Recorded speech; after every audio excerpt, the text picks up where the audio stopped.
What's going on, everybody? Welcome into the Fantasy Six Pack YouTube channel. I'm your host, Dylan Clemons, and it is week one of the fantasy football and NFL season.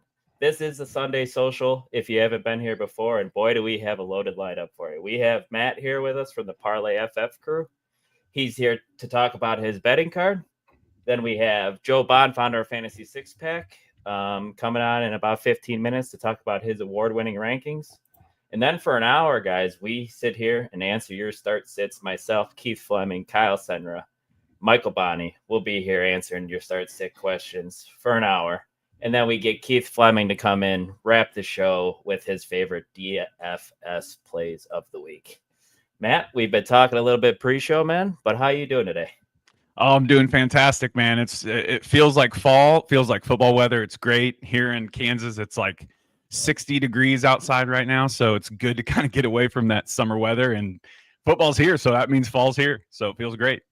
Heck yeah, we got a chill in the air here in Wisconsin as well over this past week, and it really truly makes it feel like football weather, which is absolutely fantastic, and I love it because we had a hot summer, man. I don't know about you. Oh yeah, it was bad, dry. It was dry midsummer. Wild. But all right, man, how about you jump into your favorite plays of the week from a betting angle here for week one? Yeah, so this week, we had the Thursday game, we had the Friday game. It felt fantastic over there watching those games. The numbers this week seem fairly decent for a lot of games. I do a lot of college betting, and so college betting's been kind of my baby over the last couple of years. But, we dabble a lot in the NFL betting too, so we've been pretty successful in the NFL bets as well. First game, Dylan, I've got the Cincinnati Bengals traveling to Cleveland to play the old Brownies. The over-under is at 47.5. It opened up at 48. It's only dropped half a point. But you've got two teams here who are firepower on offense, especially with Flacco starting for the Browns. I was a little nervous if Sanders or Gabriel or if those guys were going to start. So I was a little nervous at first, but with Flacco being named the starter, you've got Jerry Jeudy, you've got Jerome Ford, you got Cedric Tillman. I'm very high on all those players as long as Flacco is the starter. Then you travel over to the Cincinnati Bengals side, and look at that offense. You've got one of the top tier offenses in the NFL with all those superstars and weapons on that offense. Now, Bengals defense, not good. We know that, right? The Browns defense is okay. They're better than the Bengals. Let's say that. They have a pretty, I would say, okay defense, decent defense, I guess. But what defense is going to stop the Cincinnati offense? We know that they can put up points. Right. I like the over 47.5 in this game. And if it is back to 48, I think it's at 47.5 on DraftKings or FanDuel. I'm still okay with 48. To me, this just feels like a low over-under for week one with these two offenses. So I'm going to take the over of 47.5. Each team is going to have to score to keep up with one another. That's the way I predict this game. So I like the over of this game. I like that call a lot, Matt, and I like that you're kind of staying away from who's winning that game with what we've seen from the Bengals in previous years where they've really struggled to close out games the first couple weeks of the season, man. So yeah, I really like that one. Yeah, I like the over of this game. I am, like you just said, I am staying away from who's going to win this game because I do not like the spread of this game. I think it's at like 2.5 or something like that, and I don't like that number. Yeah, I don't blame you at all, man. But next game, guys, I've got Jacksonville minus 3.5 versus Carolina. Now, we all have been talking this offseason. Trevor Lawrence should take a step forward. I feel like we've been saying this the last couple of years. They went out and they drafted Travis Hunter. They made trades to get Travis Hunter on this roster all offseason. Is he going to play offense? Is he going to play defense? He's in wide receiver meetings. He's in cornerback meetings. But they listed him as a starting wide receiver. There should not be any excuse now for Trevor Lawrence. You've got Brian Thomas Jr. You've got Travis Hunter. Brenton Strange has taken a step up, which I know nobody's talking about, but he's a pretty athletic tight end. And then you have a slew of running backs and Travis Etienne, who's playing for his NFL career. He's playing for a contract. He's on his last year. Tank Bigsby's taken a step forward. They went out and drafted Byshal Tootin. You've got a slew of running backs. How that's going to look today, I don't know, but Travis Etienne is going to get the start. Trevor Lawrence, in my opinion, feels like he's taken a step forward. Now there's no excuse. Then you go over to Carolina, the Panther side. I think a lot of the fantasy industry has said that Bryce Young should take a step forward, which he should, right? You went out and you drafted Tedoroa McMillan, who seemingly is going to be a stud. But then you've dealt with some injuries. Jalen Coker on IR. You traded away Adam Thielen. I know Xavier Legette's still there. Jatavian Sanders. What's he going to look like in year 2? If Jalen Coker had not gone to IR, I probably would have stayed away from this game because I do think Jalen Coker is a good wide receiver. But not knowing how this offense is really going to look and all the praise that Jacksonville's been getting, I'm going to take the Jaguars at -3.5 for this specific matchup. I do think the Jaguars are being undervalued a little bit. And I think it's just because of the past. We've seen Trevor Lawrence play, and we haven't really said that he is a quote-unquote good quarterback. I think he is a legit quarterback. I'm interested to see how this team's going to look this year with the additions of Travis Hunter and Byshell Tootin and just the explosion of offense I feel like is going to happen. So I'm going to take the Jacksonville Jaguars at -3.5 in this game. I like that, man. And everybody seems to be up on Carolina this offseason with the way Bryce Young finished last year, the step he took with Dave Canales. So I like you kind of pivoting and going here with Jacksonville, who, like you alluded to, is the better team. They have more playmakers now with the acquisition of Travis Hunter. You'd like to think they have it's hard to say if they have a better head coach, because Doug Peterson is Super Bowl winning head coach, but yeah. Now, Liam Cohen's got to be a better offensive mind at this point in their careers, I would think. And we saw what he did with Baker Mayfield and stuff like that. So, like you said, it's kind of nut up or shut up time for Trevor Lawrence this year. And I'm with you. I lean toward that he's going to have a bounce back year and really take that step under Liam Cohen starting in week 1 against the Panthers.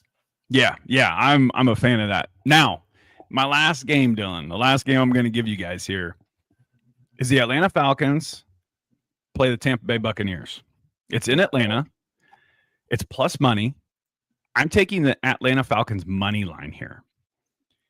And this is more of a risky play. It's kind of a gut feeling for me. Tampa Bay, you've got the stuff around Chris Godwin, not going to be able to be there. We know that they drafted Emeka Egbuka. What's he truly going to look like? We've heard all the hype through training camp, and we know that he's a good receiver, but that is training camp. Atlanta has a subpar, I would say medium to low in defense, but what are they going to look like at home opening day? You've heard all the hype around Michael Penix. Is he going to take that year 2 step forward? This is his chance to prove being a full-time starter, not coming in mid-year. Bijan Robinson is arguably one of the best running backs in the NFL, if not the best. Drake London, we have a lot of praise for him in fantasy this year about taking another step forward. He could be a top 5 talent in the NFL. I'm very interested to see. Oh, and I think you can correct me if I'm wrong, but I think Darnell Mooney is active for today. And if he is, he should be. Yes. So there's just another weapon. Kyle Pitts is still there. We really haven't seen the high end of Kyle Pitts. We've talked about it for years, but he just hasn't proved it. I see Atlanta. I see this being a close game, which is why I'm going money line here. We know the Buccaneers offense is explosive with Bucky Irving, Mike Evans, Emeka Egbuka, Baker Mayfield. But being in Atlanta, I'm going to roll the dice on the plus money here and take the Falcons, just straight up money line.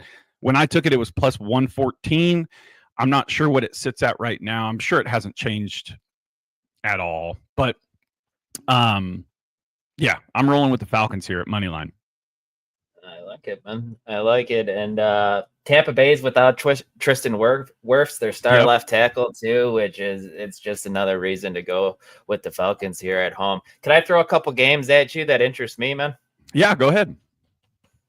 What do you think of the battle of the NFC West between the 49ers and Seahawks? The Niners favored by 1.5 on the road. I'm looking at DraftKings lines right now. Seattle's a little bit revamped with Sam Darnold going there. Clint Kubiak as the offensive coordinator, expected to see a strong rushing game. And San Francisco has lost a lot of pieces this offseason, man. So this game has kind of stuck out to me, and I'm kind of interested in going here and taking the points with Seattle being dogged at home. What are your thoughts there? I kind of agree with you. See, the 12th man is very hard to play. It's a very hard place to play in. We saw what Sam Darnold could do last year, right? With Justin Jefferson and Jordan Addison. We know that Seattle's wide receivers obviously aren't as potent. JSN, yes, he's a stellar receiver. I think he is going to be good throughout the year. Do I think he's going to finish as a top 12? There's a high chance that he could finish as a top 12 receiver, but the weapons around him. What's the health of Kenneth Walker? What's that split going to look like between Walker, Zach Charbonnet? How's that going to look, right? I think it's going to be good. I think it's good for Kenneth Walker not to see a bulk timeshare of carries because of his health and his injury history. And then you flip to the other side. What's Christian McCaffrey going to look like? We heard that, he had some calf stuff going on. Fantasy World just blew up like it was the end of the world. Is it true? Is it not true? He says he's healthy. He says he's good to go. Shanahan says he's, we're going to take some concern measures here. How's that really going to look? Ricky Pearsall, I think he's going to be a good wide receiver. Jennings got his incentive contract. But really, what is that going to look like in the 12th man where it is extremely hard to play? I actually kind of lean towards the direction you're taking if you want to take a risk and have some plus money. Okay. Love it. Love to hear that. And then just one more. This is another one, and this kind of a little bit unknowns with two new coaches here. And that's the Raiders getting 2.5 on the road for New England. And I know it's hard for a West Coast team going to an East Coast team. But Pete Carroll, man, him leading this Raiders team intrigues me because, man, players love to play for that guy. Mike Vrabel, new head coach in New England. I guess the same could be said for him. But what's your take on this game here? And do you have a slight lean either way between the Patriots at home against the Raiders? I do. I'm leaning Patriots because I do have Drake May taking a gigantic step forward. I actually have Drake May having quite a bit of yards this year on the ground, rushing the ball this year. Okay. I'm interested to see what that split between Trevion Henderson and Ramondre is going to be.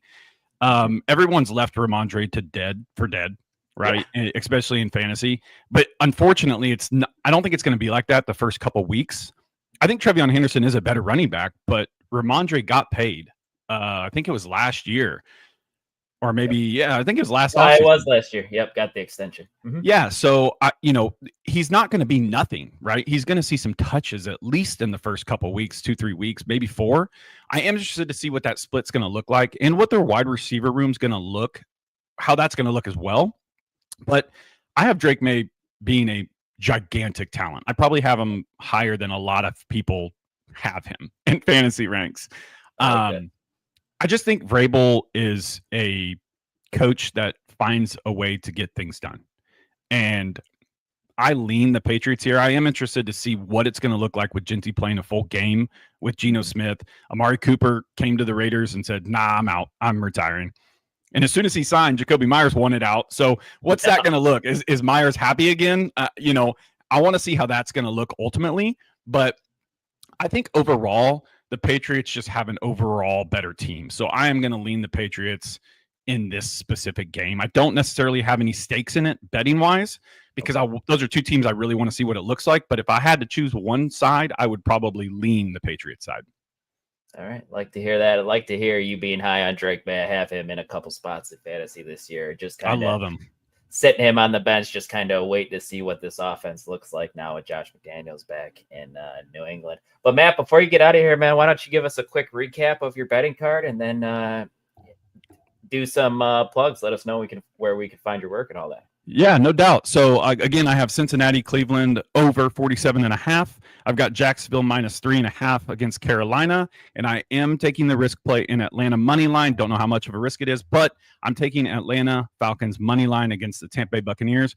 And if you guys want to check us out, you can check us out every Tuesday over here at the Fantasy Six Pack YouTube channel. That's where we stream live our betting for college and NFL. You can go over and check that out. And you can always get your all access membership at fantasy6pack.net. And if you just want the audio side, you can go to Apple Podcasts. You can go to Spotify and look up the Parlay Fantasy Football Podcast. That's where all our audio stuff is. Love it, Matt. Yeah, everybody listening, make sure you go check out their show. I'm a weekly listener, and it really is great stuff. So make sure you go check it out. Matt, until next week, thanks for everything, man. Good luck, guys. See ya. All right, guys. Before we jump into our ranking segments, I just want to remind everyone, please hit that like button. Please subscribe to the channel if you're not already. And then Matt alluded to it. Head on over to fantasy6pack.net/plans and become an all access member. That's where you get access to our award-winning rankings with Joe Bond, founder of Fantasy Six Pack, who we are going to bring in right now. You also get direct access to our F6P team, where we are in the Discord all the time answering your DFS questions, your start sit questions, why Joe has players ranked here, why he has other players ranked lower. You can find it all out there. It truly is awesome. And the best part is that Discord. So make sure you sign up. And that, once again, that's at fantasy6pack.net/plans to become an all access member. Joe, what's up, man? How you doing on this beautiful Sunday of week 1 NFL football? It's NFL week 1, but it is not beautiful outside. It is nice and cold and rainy and outside. But I'm ready to go, man. Let's do this. Yes, sir. Yeah, there's a chilling here in Wisconsin too, man. About 55, 60 degrees. So it definitely feels like fall. A little bit of a bummer that it's raining down by you. But yeah, let's jump right into your rankings, man. And the first guy I want to bring up, we're going to start at the quarterback position, and that's Daniel Jones, who won the quarterback competition, beating Anthony Richardson out in Indianapolis. Joe, you don't have Daniel Jones quite as a quarterback 1 this week. He still is quarterback 17 in your rankings, but you have him 7 spots higher than ECR. What are your thoughts here on Daniel Jones, and why are you a little higher on him than most this week in week 1? Yeah, I mean, look, the Miami defense isn't fantastic, right? And Jones isn't the best passer, right? We know that. That is a huge knock on his game. But he's capable, and he's got a good supporting cast, assuming all these guys can stay healthy, right? Pittman and Downs, and we all like Tyler Warren, right? So I think he can get by, right? And then he can do some damage with his legs a little bit. And so, like, you're putting him ahead of guys, who don't really run a lot, who rely on their arm, playing pretty good defenses. It's just a little bit of a matchup game, and just kind of his floor can be a little bit higher than some of the other guys because he will run. Hopefully, he doesn't run for 70 yards and then fumble and fall on his face. 72 yards later. But we'll just pretend that didn't happen. I mean, no, I'm absolutely gonna remember that happened every single time. It's hilarious. The meme lives on. I love it, man. No, I'm okay on Dimes this week. He might be in the DFS player pool against the Dolphins too. Like you alluded to, the defense isn't great. This next spot here, Joe, I want to talk to you about. Switch it over to the running back position. And it seems like ECR is a little scared off of Devon Achane because of the preseason injury that he suffered. Joe, you have him still 7 spots higher than ECR. So you have him as a set it and forget it running back 1, if I am not wrong here. Yeah, you have him as your RB4, actually. So what's giving you positive vibes here in the same game with Devon Achane? I mean, it's kind of the same deal, right? I mean, the Colts defense is not anything that I'm scared about. If Achane is healthy, I'm going to take their word for it. I don't think they would put him out there if he's not going to be full go. We know the workload this guy's going to probably get. I know we all, Gordon, I think I have him ranked higher than most as well, but I just kind of think that this run game is going to do really well this week. Gordon's not anybody I'm starting, by the way. Just don't get me wrong here. Yeah. I'm just saying, like, I think he could get enough to like be a little bit higher than the consensus there as well. But Achane is the guy. I mean, big home run threat. Going to be involved in this passing game, especially because we are talking about PPR. He's going to be heavily involved in that passing game, and we know that. So that boosts his value up tremendously. Yep, no, I like that too. And just looking at the game total of this game, it's at 47.5. So Vegas is kind of leaning on the side that the game should be a higher scoring game. So you want pieces out of this one. So I like those first 2 calls out of you, Joe. The next one, though, however, we're staying at the running back position. This one surprised me a little because this is somebody I don't have any shares of this year, Joe, at all. And that's Tyrone Tracy, someone who I've just kind of forgot about. To be honest with you, you have him as your running back 18, which is 8 spots higher than ECR here. So what are your thoughts on Tyrone Tracy taking on your favorite team, the Washington Commanders, actually? Yeah. It's funny. I got asked this one on Thursday on the F6P hour, and yeah, I mean it is what it is, right? I mean, like Washington's run defense was typically pretty decent last year against the run, but it was also because just everybody just threw the ball all over the place against them. It was just kind of like whatever they wanted to do against them in the past. The run game just was whatever. Tracy actually did pretty decent against them. So like, you take that with a grain of salt. Like, and I know everybody's worried about Scatterbo. Like, he's going to get involved. I don't think we're going to see like a ton of him right away. He was banged up in camp a lot. So he's going to be kind of slow roll here as we get into things. So I think we're going to see a lot more Tracy early on. And, look, it's basically in that offense, it is Russell Wilson to Neighbors, and then it's the running game. They don't have anybody else. I mean, let's get real. Like, they just don't have anybody else. So they're going to have to lean on this run game.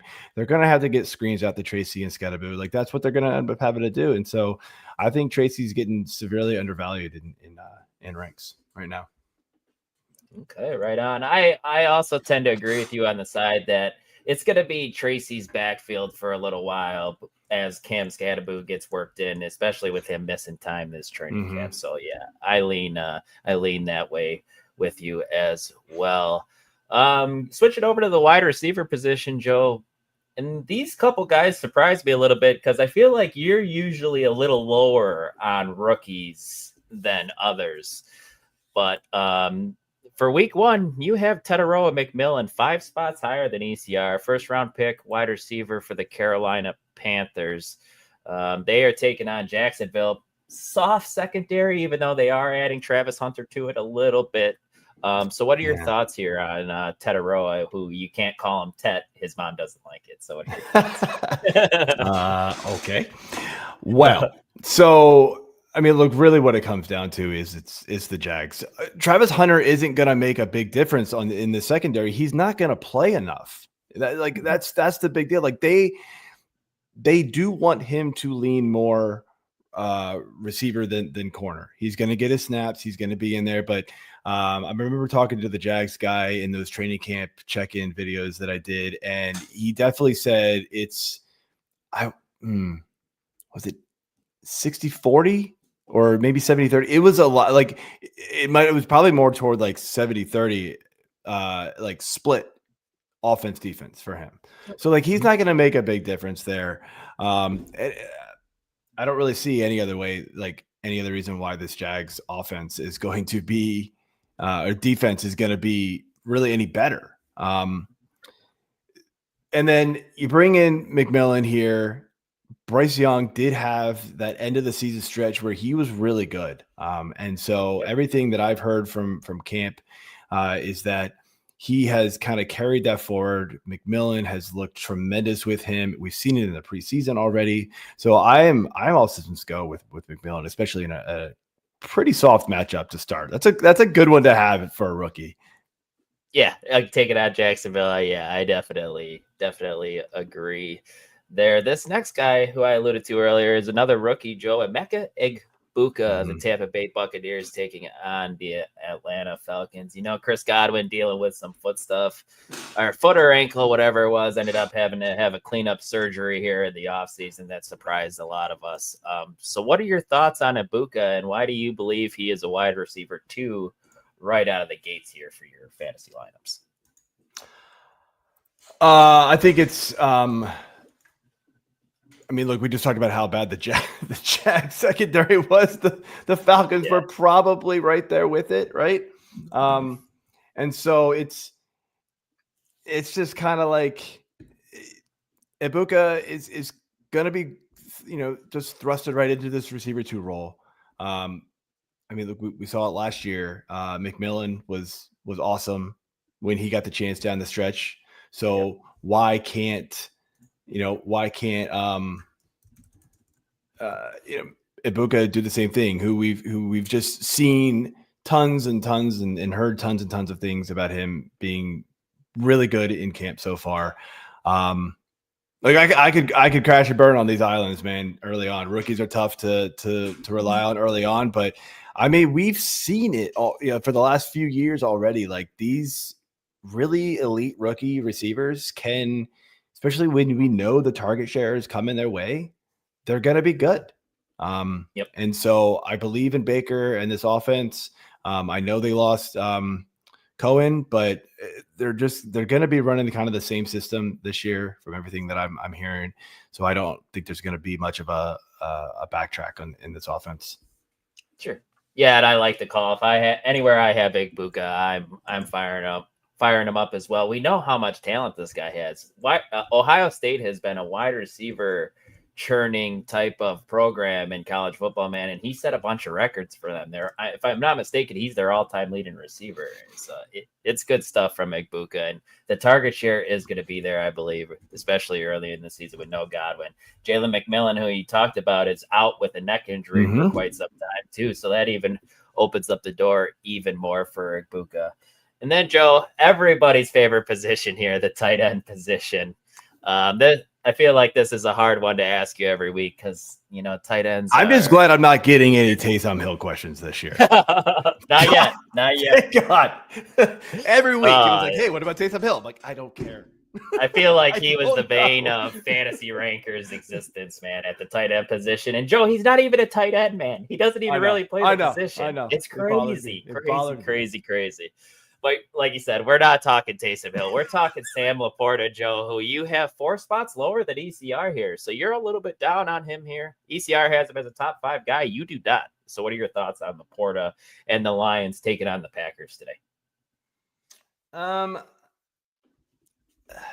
It's tough, man. I think I like him this week. Don't get me wrong. I mean, he's right there. Like we're talking, slivers of a point when it comes to those top 5 guys right now. And it's really just more like the top 3 are locked in, right? And so what? I'm going to flip him with Njoku, who's playing Cincy and that Swiss cheese defense. I'd rather, I'm just going to flip him with Njoku basically. Like I'm not going to put, sorry, Laporta. You said Laporta. Sorry. I'm looking at Hawk. I'm an idiot. No, you're all right. Yeah, I mean it's I don't know why I was looking at TJ Hawkinson in my ranking. I'm trying to do like 4 things at the same time right now. Yeah, I mean, so my thought with Laporta is the Green Bay wasn't awesome against tight ends last year. They were kind of middle of the pack. And again, those top 3 are locked in. Njoku gets a pretty cake matchup with Cincy. I had Kelsey ahead of him. He scored, so that worked out. Mark Andrews is getting Buffalo. The offense, I think that's just going to be a crazy shootout game, in my opinion. And so, I just expect points out of that game. Hawk gets Chicago, which is sort of middle of the road as far as, against tight ends. Yep. Laporta gets Green Bay, who just got Mike Parsons, man. Like, they did. I think this is going to be it's sort of a bit of a hesitation. And look, Laporta wasn't as targeted last year as we normally saw, right? And I remember talking to the Detroit guy. He says this offense is going to go through Amon-Ra, Gibbs, right? And then the running game. And then it's anybody's guess the rest of the rest of it, right? 1 week's going to be a JMO week. 1 week's going to be a Laporta week. 1 week's going to be now, I guess, Tesla, right? Like it's going to be sort of, and so maybe you lean because they just extended him, right? Maybe you lean, they're going to go a little bit more JMO more often than Laporta. And so you just sort of bump him down a little bit. I'll be honest, I did not pull the trigger on Laporta in any drafts because of that exact thing. It's just, I kind of if I didn't get one of those top 3, Njoku was kind of like my next guy. Like I would wait a little while. And then if I didn't get him, I just was like, screw it. I'll take a Zach Ertz or a Hunter Henry. And I didn't care. I didn't want those other guys because they're too unpredictable. Yep. No, I don't blame you there, man. And with Ben Johnson moving on to Chicago, is this offense going to sustain all the steam that they've had to be able to feed all these players that you've alluded to? Yeah. Now they did bring in, they just brought it. Yeah, they basically just brought up Johnny Morton And so he's been there. And from what I heard, they're just basically running the same thing. Now, does he have, the play calling abilities of Ben Johnson? That's really what's going to get shown. Yep. They're going to have the same, basic, play sheet. Is it going to be the same running offense throughout the game? Can he make the adjustments needed and that, that kind of stuff? And that's what we're really going to have to end up finding out. So time will tell. I love it, Joe. I love it, man. Before we get out of here, why don't you let everybody know where they can find your work this season and what you got going on, man? Yeah, of course, Fantasy Six Packs, where you're going to find the majority of all my stuff, and of course the rankings. There, we're in the Discord. I'm also contributing a couple articles this season every week to USA Today. Alicia Tversky brought me aboard, so thank you to him for coming in. I think I'm doing I'm doing a trade targets, buy low, sell high thing that'll come out Monday. And then later in the week, I'm not exactly sure which day yet, will be sort of like a sleeper streamer article for the week. Okay. So good stuff there. I'll be chipping in over there. So go ahead and check that stuff out as well. All right. Right on, Joe. Great stuff as always. And we'll talk to you next week, man. All right, man. Good luck, guys. See ya.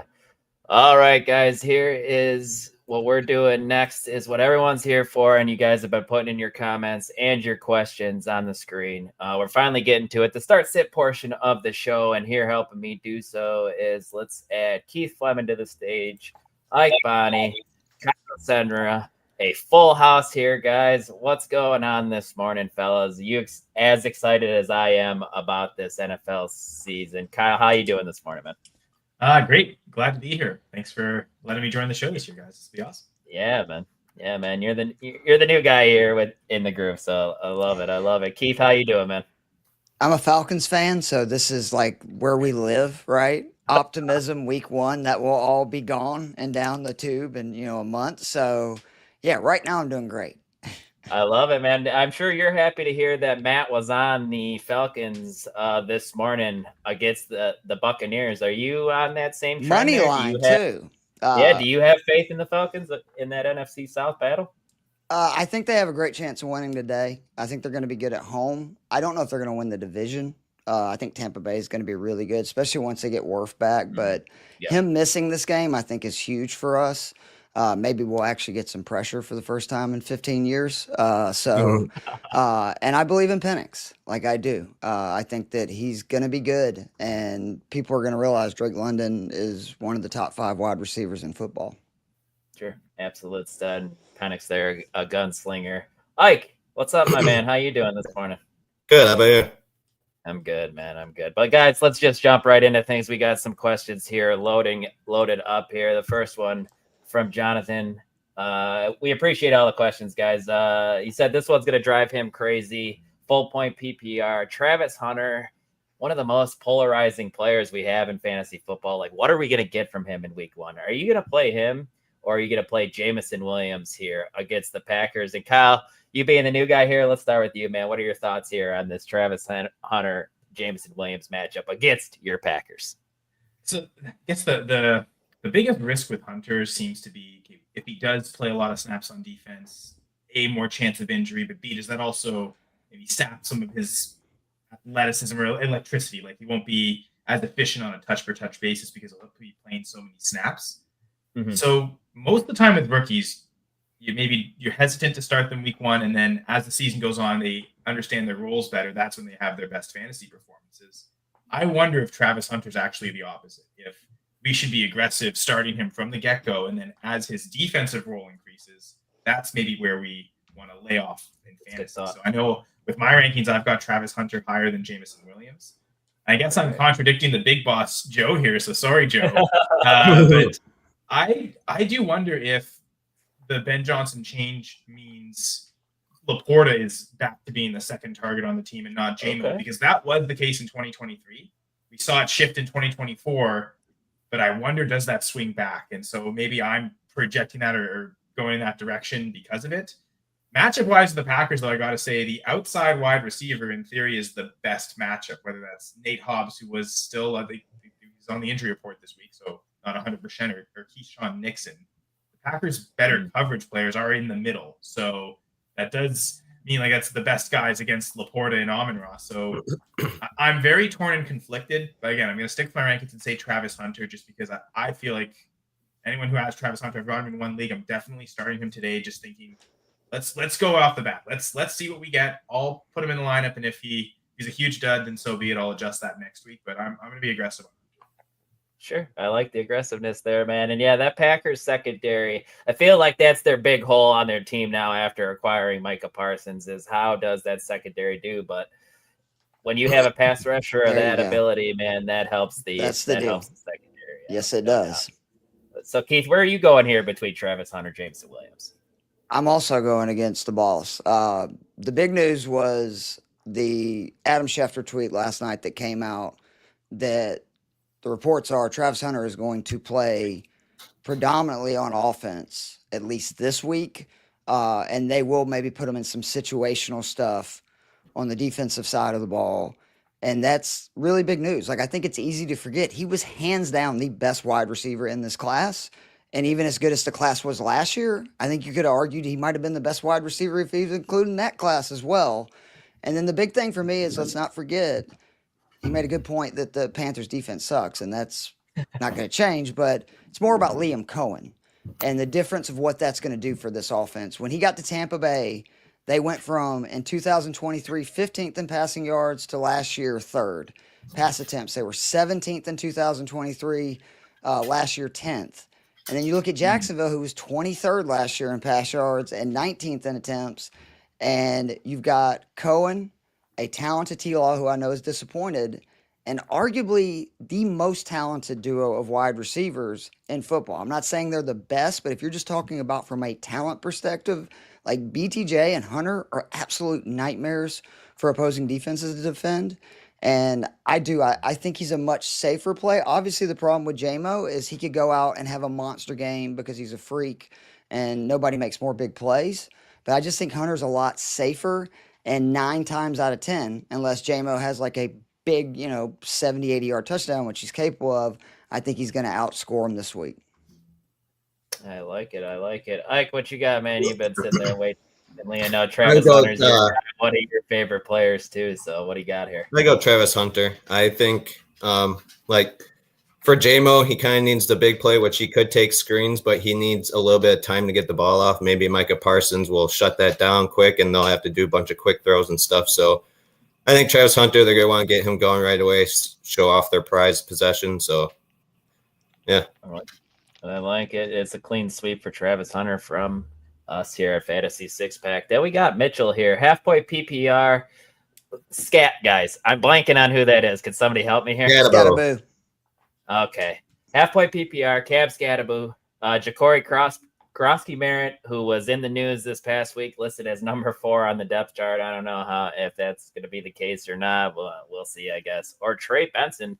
Must be a deep league here. Ike, we'll start with you since you were last. Scatterboo, JCM, or Trey Benson here? What are your thoughts? I go Trey Benson. The other two, I don't think Scatterboo is going to get used as much right away.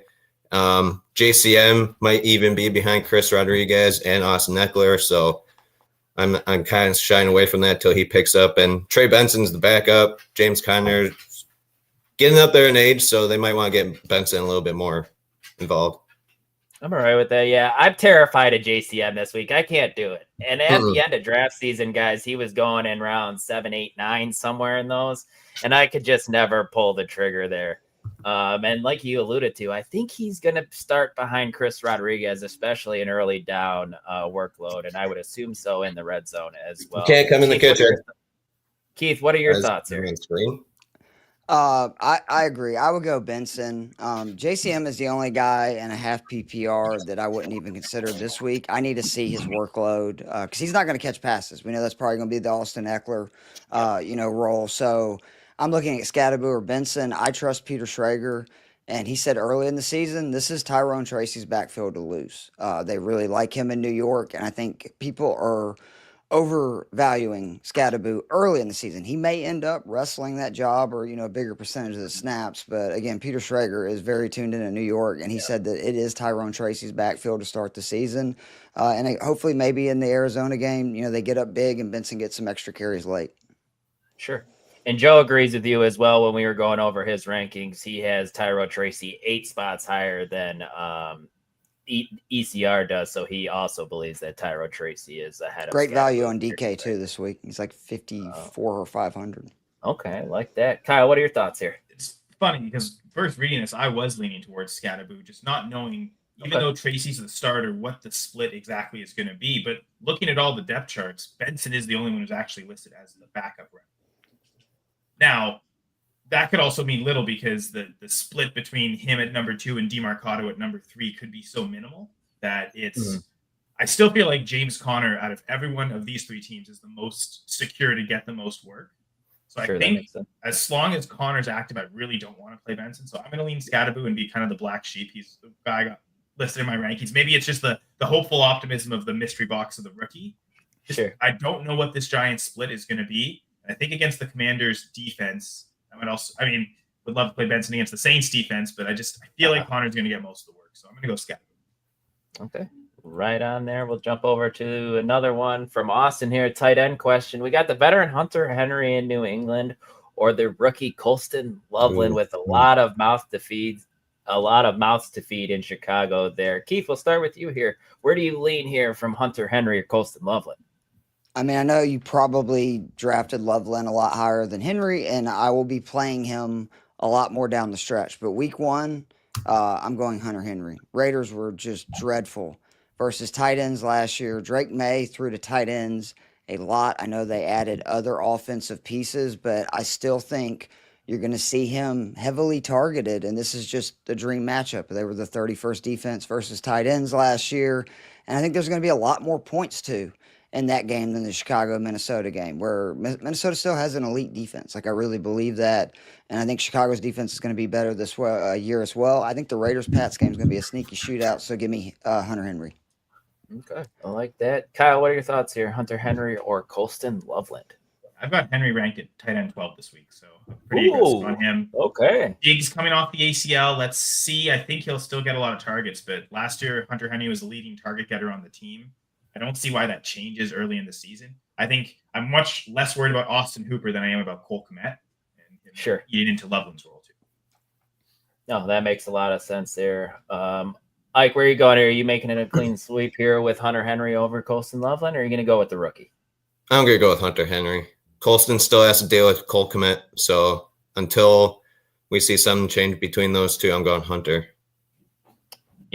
Yeah, there, like I said, alluded to earlier, a lot of mouths to feed there in Chicago, and somebody who's going to be the bane of fantasy owners' existence is Olamide Zaccheaus. I'm a Bears fan, so I'm more plugged in on them than anything else, guys. And from everything I've heard, like shows, podcasts I've listened to, Zaccheaus was the MVP of the Bears offense at training camp, which is just wild to think with all those guys. He's the started slot receiver for the Bears, which pushes Luther Burden to the bench to start. It'll be interesting to see if he could carve out a role more and more into the season. But right now, Zaccheaus is an interesting person in that offense as Dylan, I just wanted to, because I just saw this on Twitter. Chris Rodriguez is not suiting up today. His father tweeted out, please support. And I mean, this is coming from his dad, so I think that's a pretty good source. That he is not suiting up today. Continue to support him, etc. He's obviously bummed, but he'll get an opportunity down the line. So that doesn't change again my first answer for that question, because I think it's risky because they're still going to use, I think, multiple backs, but and it being half PPR. But I just wanted to make sure that information. Definitely interesting. I think that changes it for me. I think I'd go Ja'Cory Cross-Keeper. The same reason of the box of Scadaboo, and suddenly Tracy and Eckler are pretty similar guys, right? Like pass catching at best in the early down work. I guess the problem with Scadaboo is Singletary's there now. I guess Jeremy McNichol's there, like really close. I don't know. I think with all the hype he's been getting, I think I'll take the shot on Ja'Cory Cross-Keeper. I really don't want to play Benson. I think that's the established thing. I don't know. All right, right on. This next question we got here from John, and J.K. Dobbins or Ramondre Stevenson. Kyle, we'll go back to you here for this one. Dobbins or Ramondre?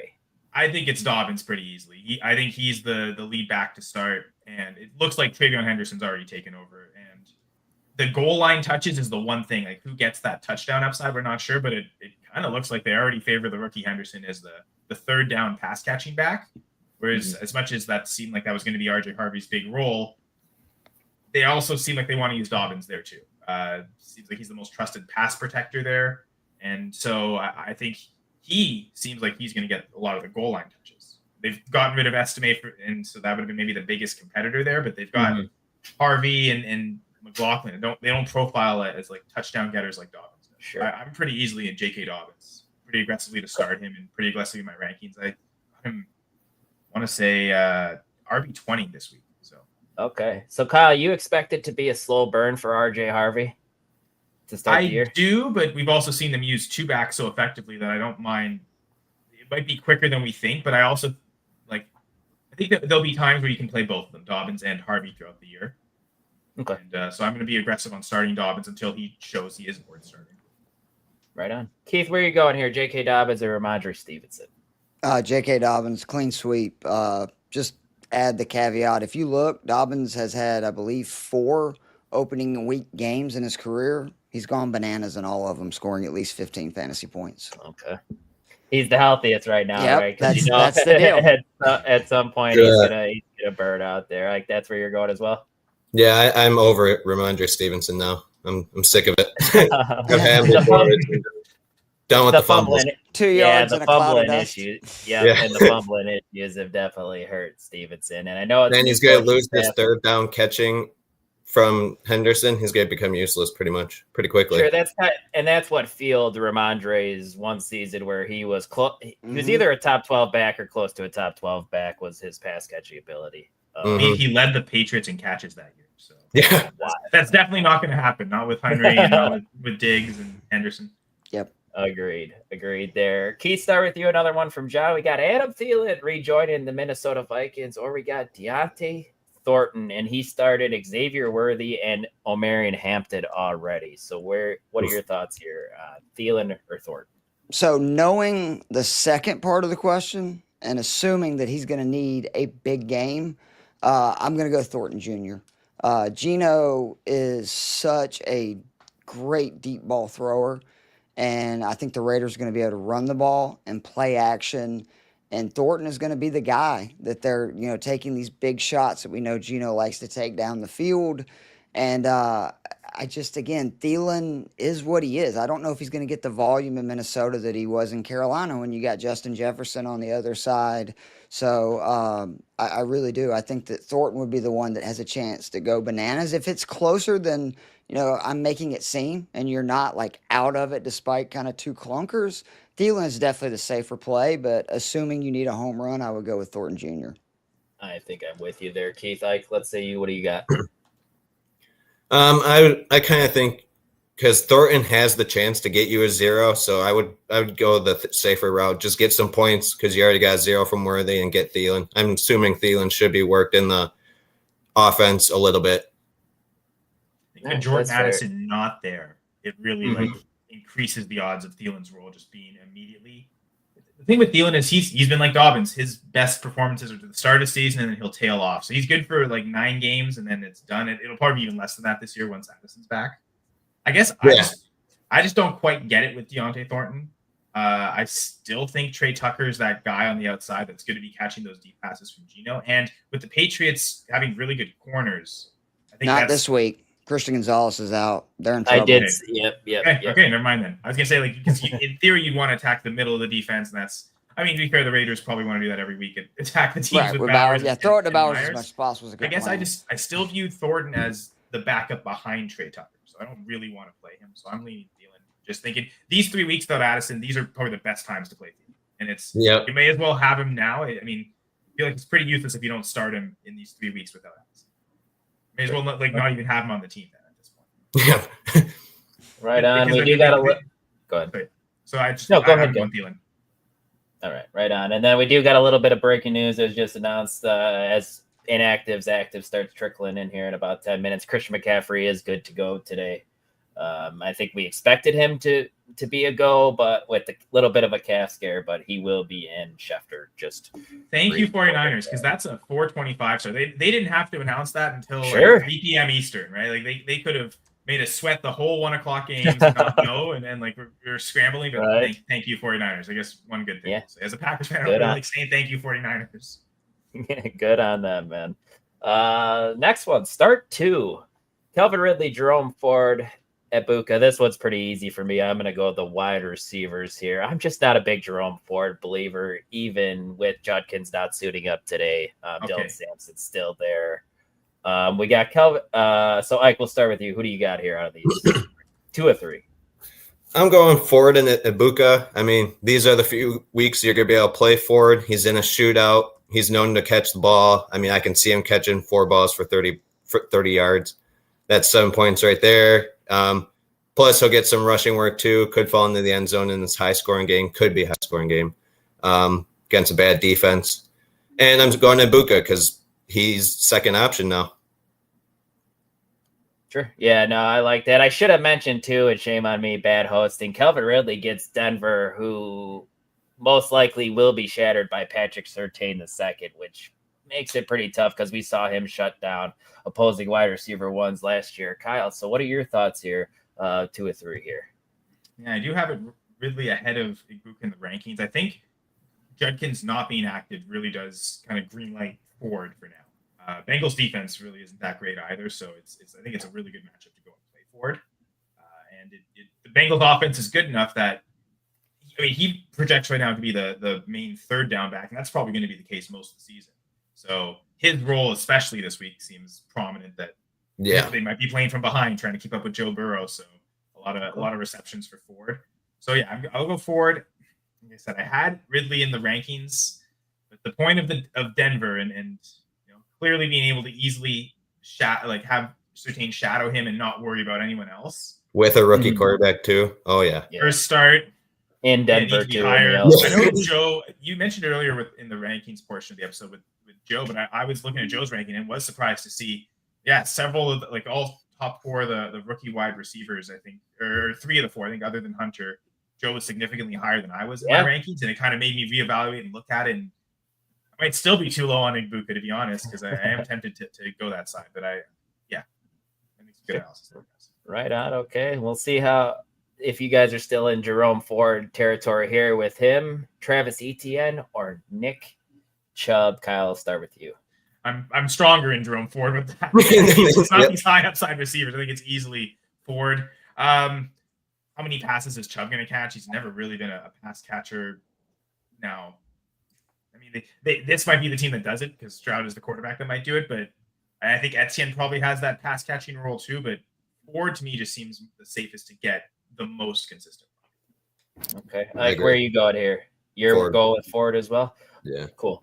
Keith, I want to hear your take on Jerome Ford. Kyle and Ike are both in on Ford this week. The question before was Calvin Ridley, Jerome Ford, or Ibuka start 2, and they both sided with Jerome Ford and Ibuka out of there over Ridley against Denver. So where would you go here out of Jerome Ford, Etienne, or Nick Chubb? You in on Jerome Ford too? I mean, I would not have taken Ford on the question before. I do like it on this one. Jacksonville has a wonderful matchup, but who knows who's going to actually be, the back that's going to see the fruits of their labor, basically. So, and I love Chubb, but he does not catch passes. I'm a Bulldog fan. That's just something that's not in Nick Chubb's bag. And I'm assuming, that obviously Cleveland's going to be down. The only reason I would have said Ridley over Ford in the game before, I know everybody's worried because, Patrick Surtain's one of the best corners in football, but volume matters to me. And Ridley is going to get so heavily targeted, and I think they're going to try to move him around and find ways to get him basically away from Surtain. And I just think he's going to end up getting more targets than Ford, and I don't know if Ford's going to be that effective as a runner. We'll see. Okay, I like it. Next one here from Goomba. I like that name. Emeka Ibuka, Tony Pollard, or Cortland Sutton here. Keith, we'll let you start here. Where are you going out of Ibuka, Pollard, Sutton? I'd have to go Emeka. Sutton would be right after it because play action is something that I think Denver's going to do a lot. It really hurt Tennessee last year, and Sutton was the guy that was getting targeted in that. But I just think this Falcons-Bucks game is going to get crazy. 117 combined points from these two teams last year in their two matchups. Drake London has owned the Bucks in Atlanta. His worst game, 6 catches for 120 yards in literally 3 games versus them at home. And Baker has killed the Falcons. I mean, just absolutely smoked us. If you look, neither one of the running backs for Tampa really did anything last year. And again, the Bucks still scored like over 60 points in the two matchups. And Emeka is going to be a big part of that. Like, I just think him and Evans are going to feast. Because I think the Falcons are going to actually be much better versus the run this year. I like that we got our linebackers healthy. Obviously, we have 2 good safeties. The issue is going to be just, can we stop the pass? And I'm still not sure about that. And it'll definitely get tested today. And I just believe in Emeka's talent. I think the dude is, a freak, could end up being the best receiver in his class. Sure. I like it. Ike, where are you going, my man? Emeka, because he's going to go right into the Chris Godwin role, I believe. And in that offense, the Chris Godwin role is money. It's pure gold. Yes, it is. Kyle, where are you going? Are you making it a clean sweep here, or is Cortland Sutton someone you're more interested here in this matchup?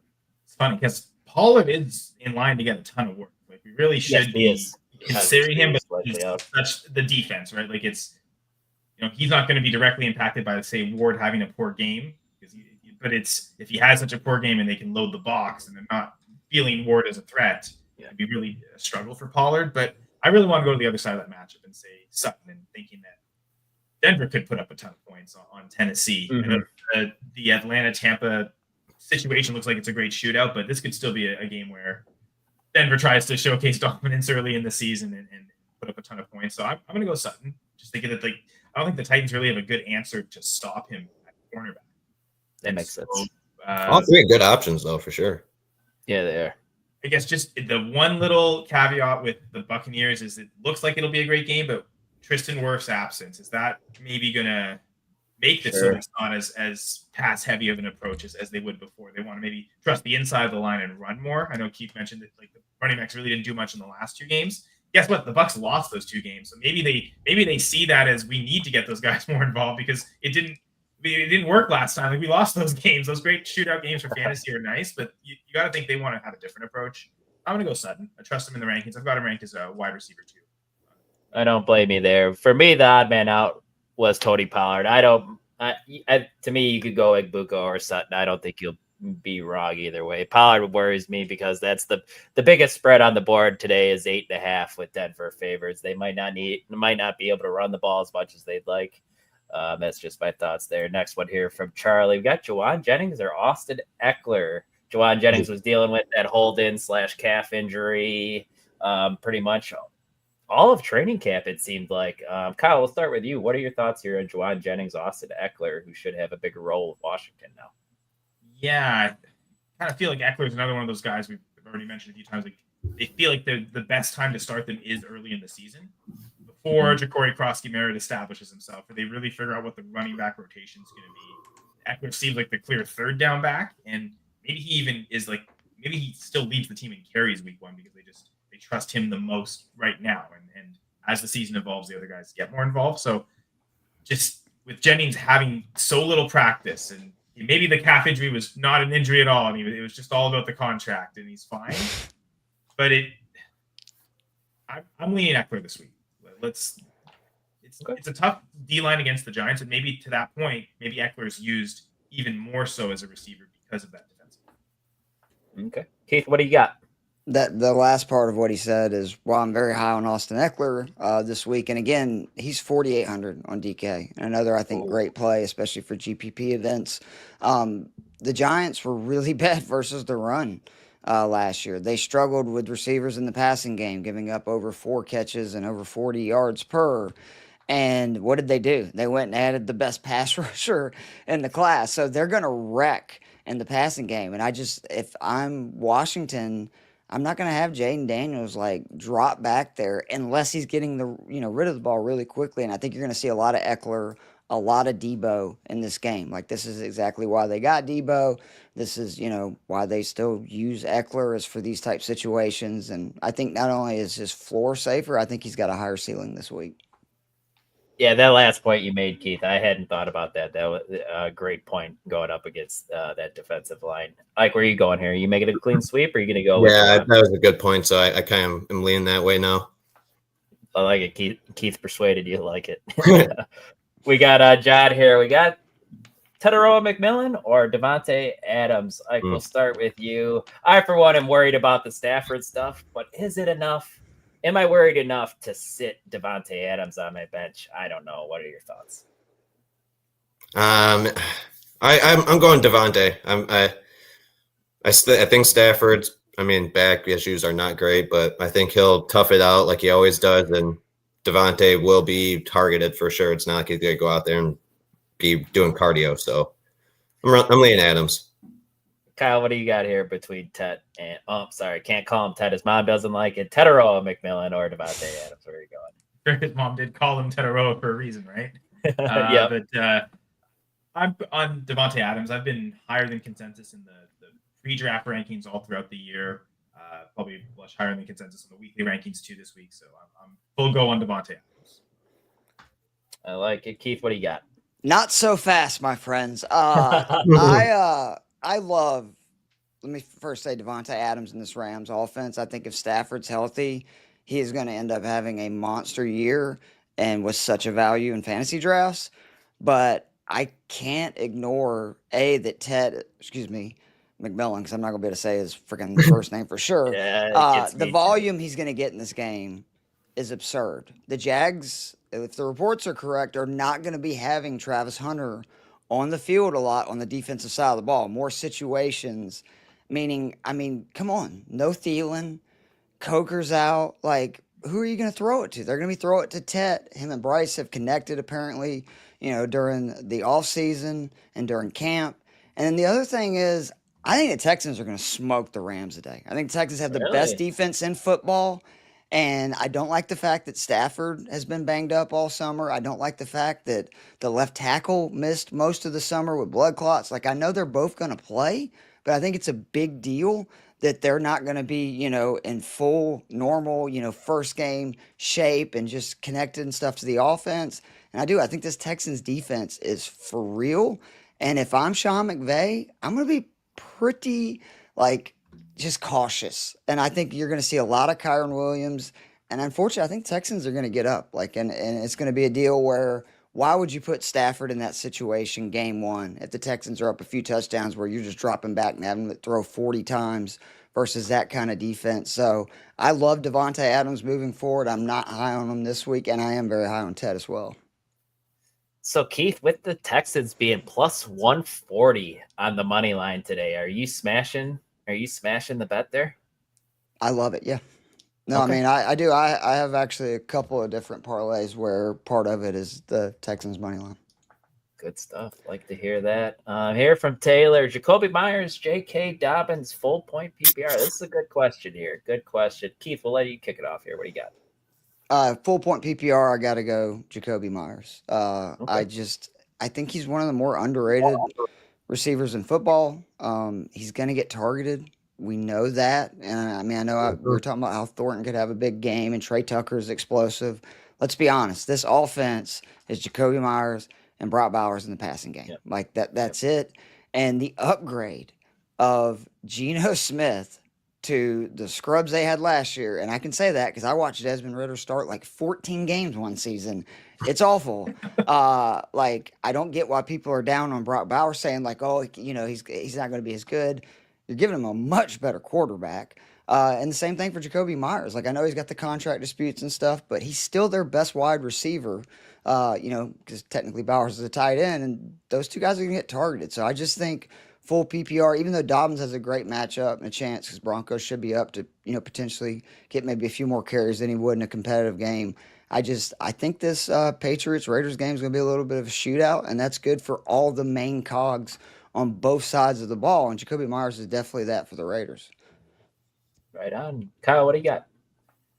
no Christian Gonzalez. Mentioned it earlier. Yeah, Right? exactly. Brought that up. Yep. So it means Myers isn't going to get the best corner. Like everything's downgraded from there. So advantageous matchup. The format says full PPR. You should go the receivers, but just to maybe plant a seed of doubt, if Dobbins catches a ton of passes today, then he is still good in the format too. Mm-hmm. Yeah.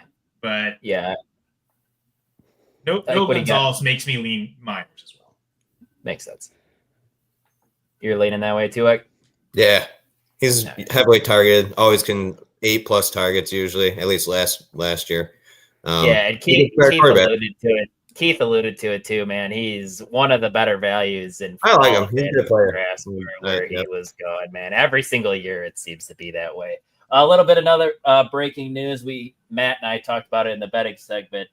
We had thought Darnell Mooney was going to be active this week, Keith. He is not, unfortunately. Shoulder inactive today. Put Casey Washington in some GPP lineups right now. That dude is so good during training camp. I've become friends with Myles Garrett, who's the Fox 5 sports reporter for Atlanta.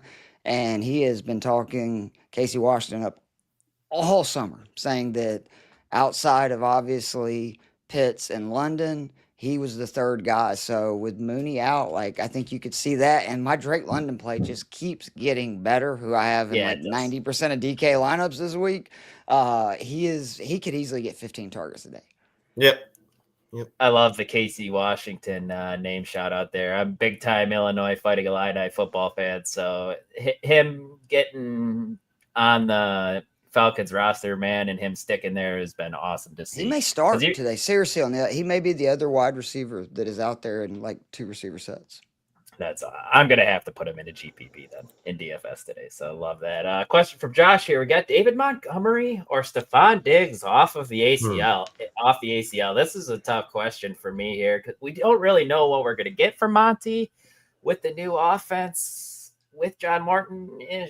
New offense-ish, I should say. Kyle, we'll start with you. What are your thoughts here on Monty Stephon Diggs? Back to the same question we just answered the format, right? Full PPR, you tend to default to the receiver. I think the one thing that leans Monty's way is this Packers trade. Losing Kenny Clark is a big deal. Obviously, getting Parsons, I think, is worth it. But does that affect the interior run defense, especially in the short term? Now, Devontae Wyatt is having to become the man all of a sudden. You're the guy in the middle, and I believe Colby Wooden is.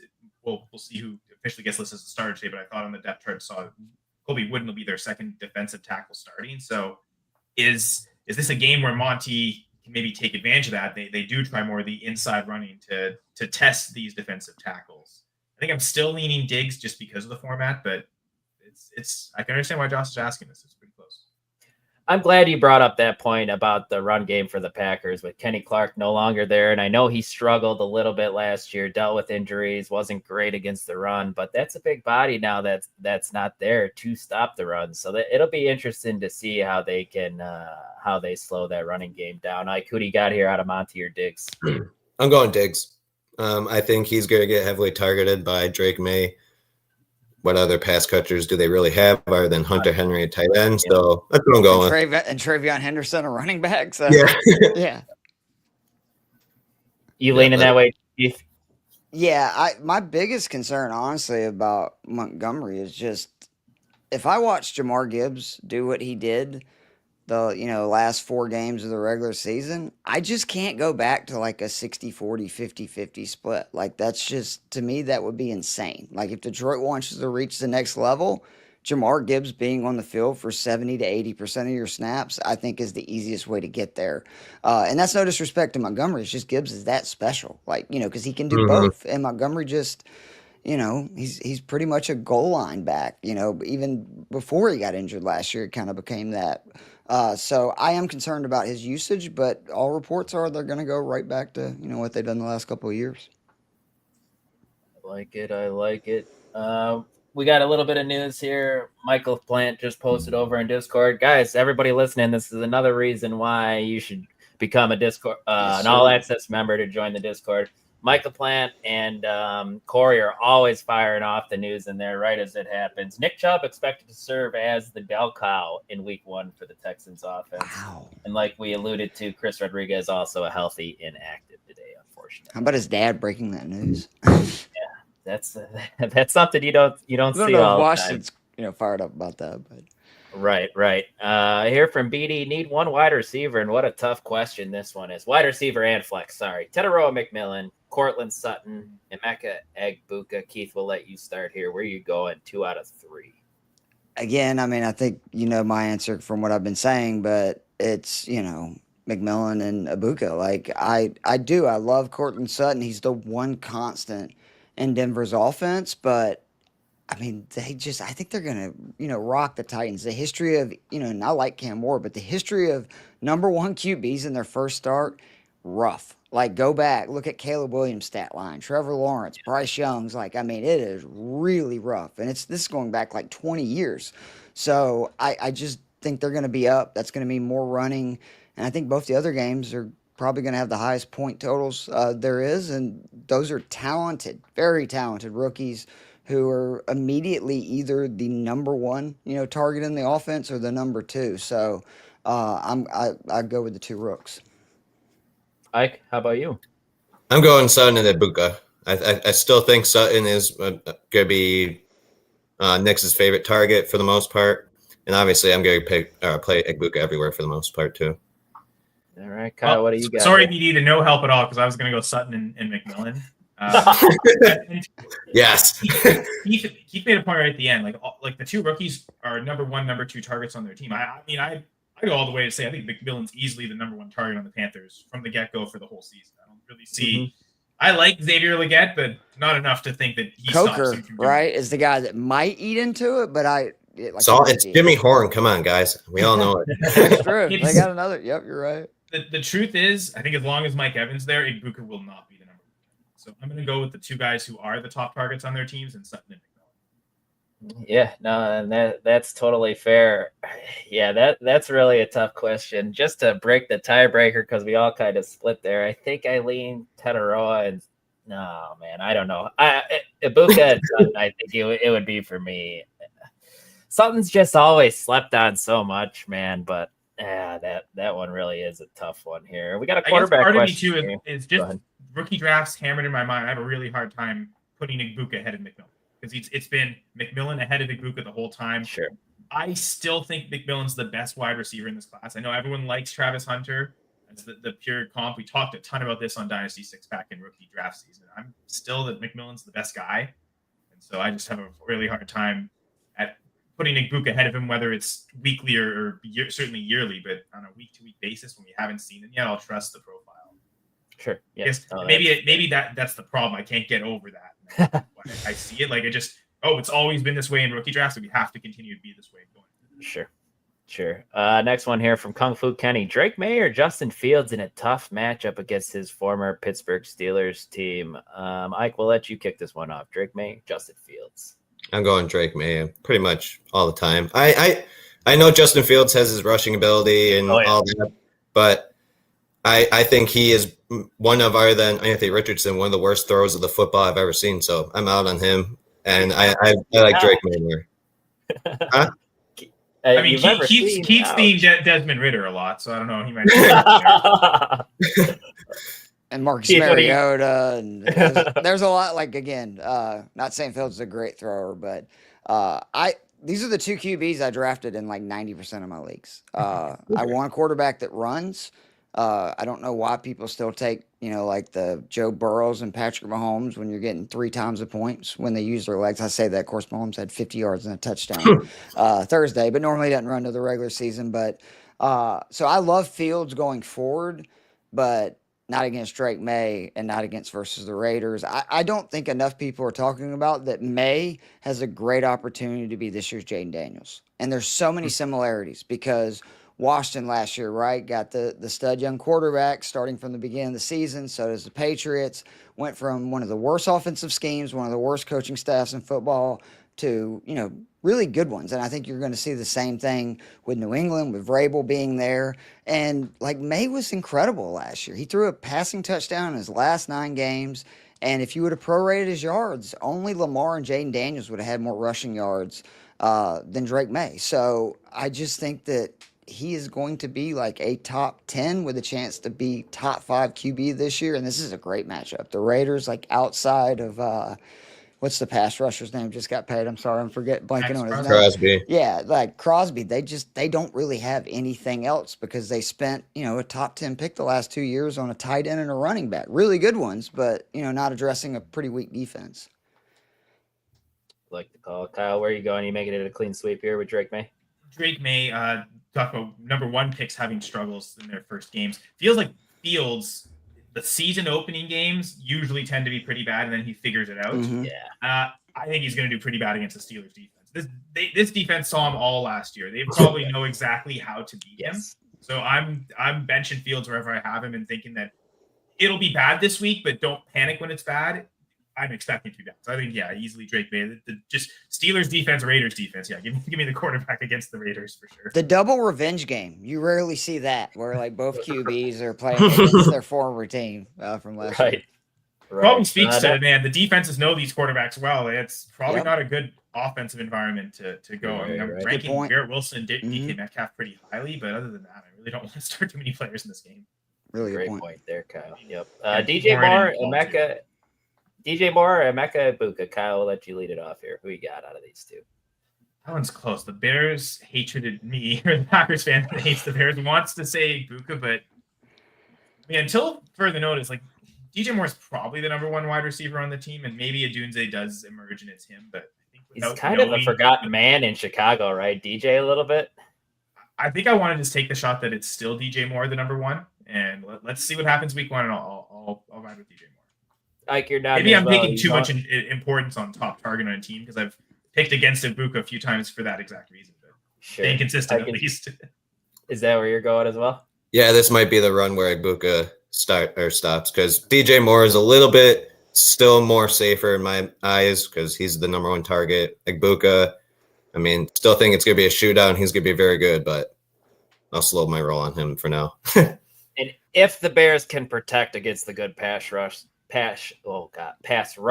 from Minnesota, Minnesota's defense, their weakness is their cornerback. So I think DJ could have a solid day. So I think I'm leaning with you guys. Keith, are you leaning Ibuka or are you leaning DJ Moore here? No, I can't like week 1 take away, I love Ibuka. I mean, you've heard me give him for basically every answer at toss-ups, but DJ Moore is the number 1 target in that offense. Ben Johnson is now there. I think that only assumes that they're going to be more creative and do a good job of putting Caleb in places where he can succeed. And I still think DJ Moore is also going to, everybody's talking about will be Burden or, Adunze in the slot. DJ Moore plays in the slot a good bit too. So that's the receiver that is always feasted in Ben Johnson's offense. Yep. I think they're going to move all these guys around, but DJ should easily get 8 to 10 targets. And I actually think it helps him with the other receivers on that, team if the Vikings are getting pressure, because that means they got to get rid of quickly. And I think, DJ Moore is typically the more underneath with Keenan Allen gone of their 3 pass catchers. Sure. I'm with you guys here. Charlene, good to see you. She said CMC is good to go. Yeah, we're all pretty happy about that. Cash game king, right, Keith? When he's That's right. Death, taxes, and playing CMC and cash. Absolutely. Here from David, DK or Jalen Waddle, guys. We haven't got questions. That's about, a good one today. What do you got here, Ike? I'm going DK. I think I like Aaron Rodgers and DK together. It might be a little troublesome at some points because they're both kind of weird, but I like DK in the red zone a lot with Aaron Rodgers for sure. Two weird guys. You're right on there, man. Kyle, what do you got? DK Metcalf. It's kind of like Adams. I've been just higher on consensus than him all season, so I'm not going to stop now.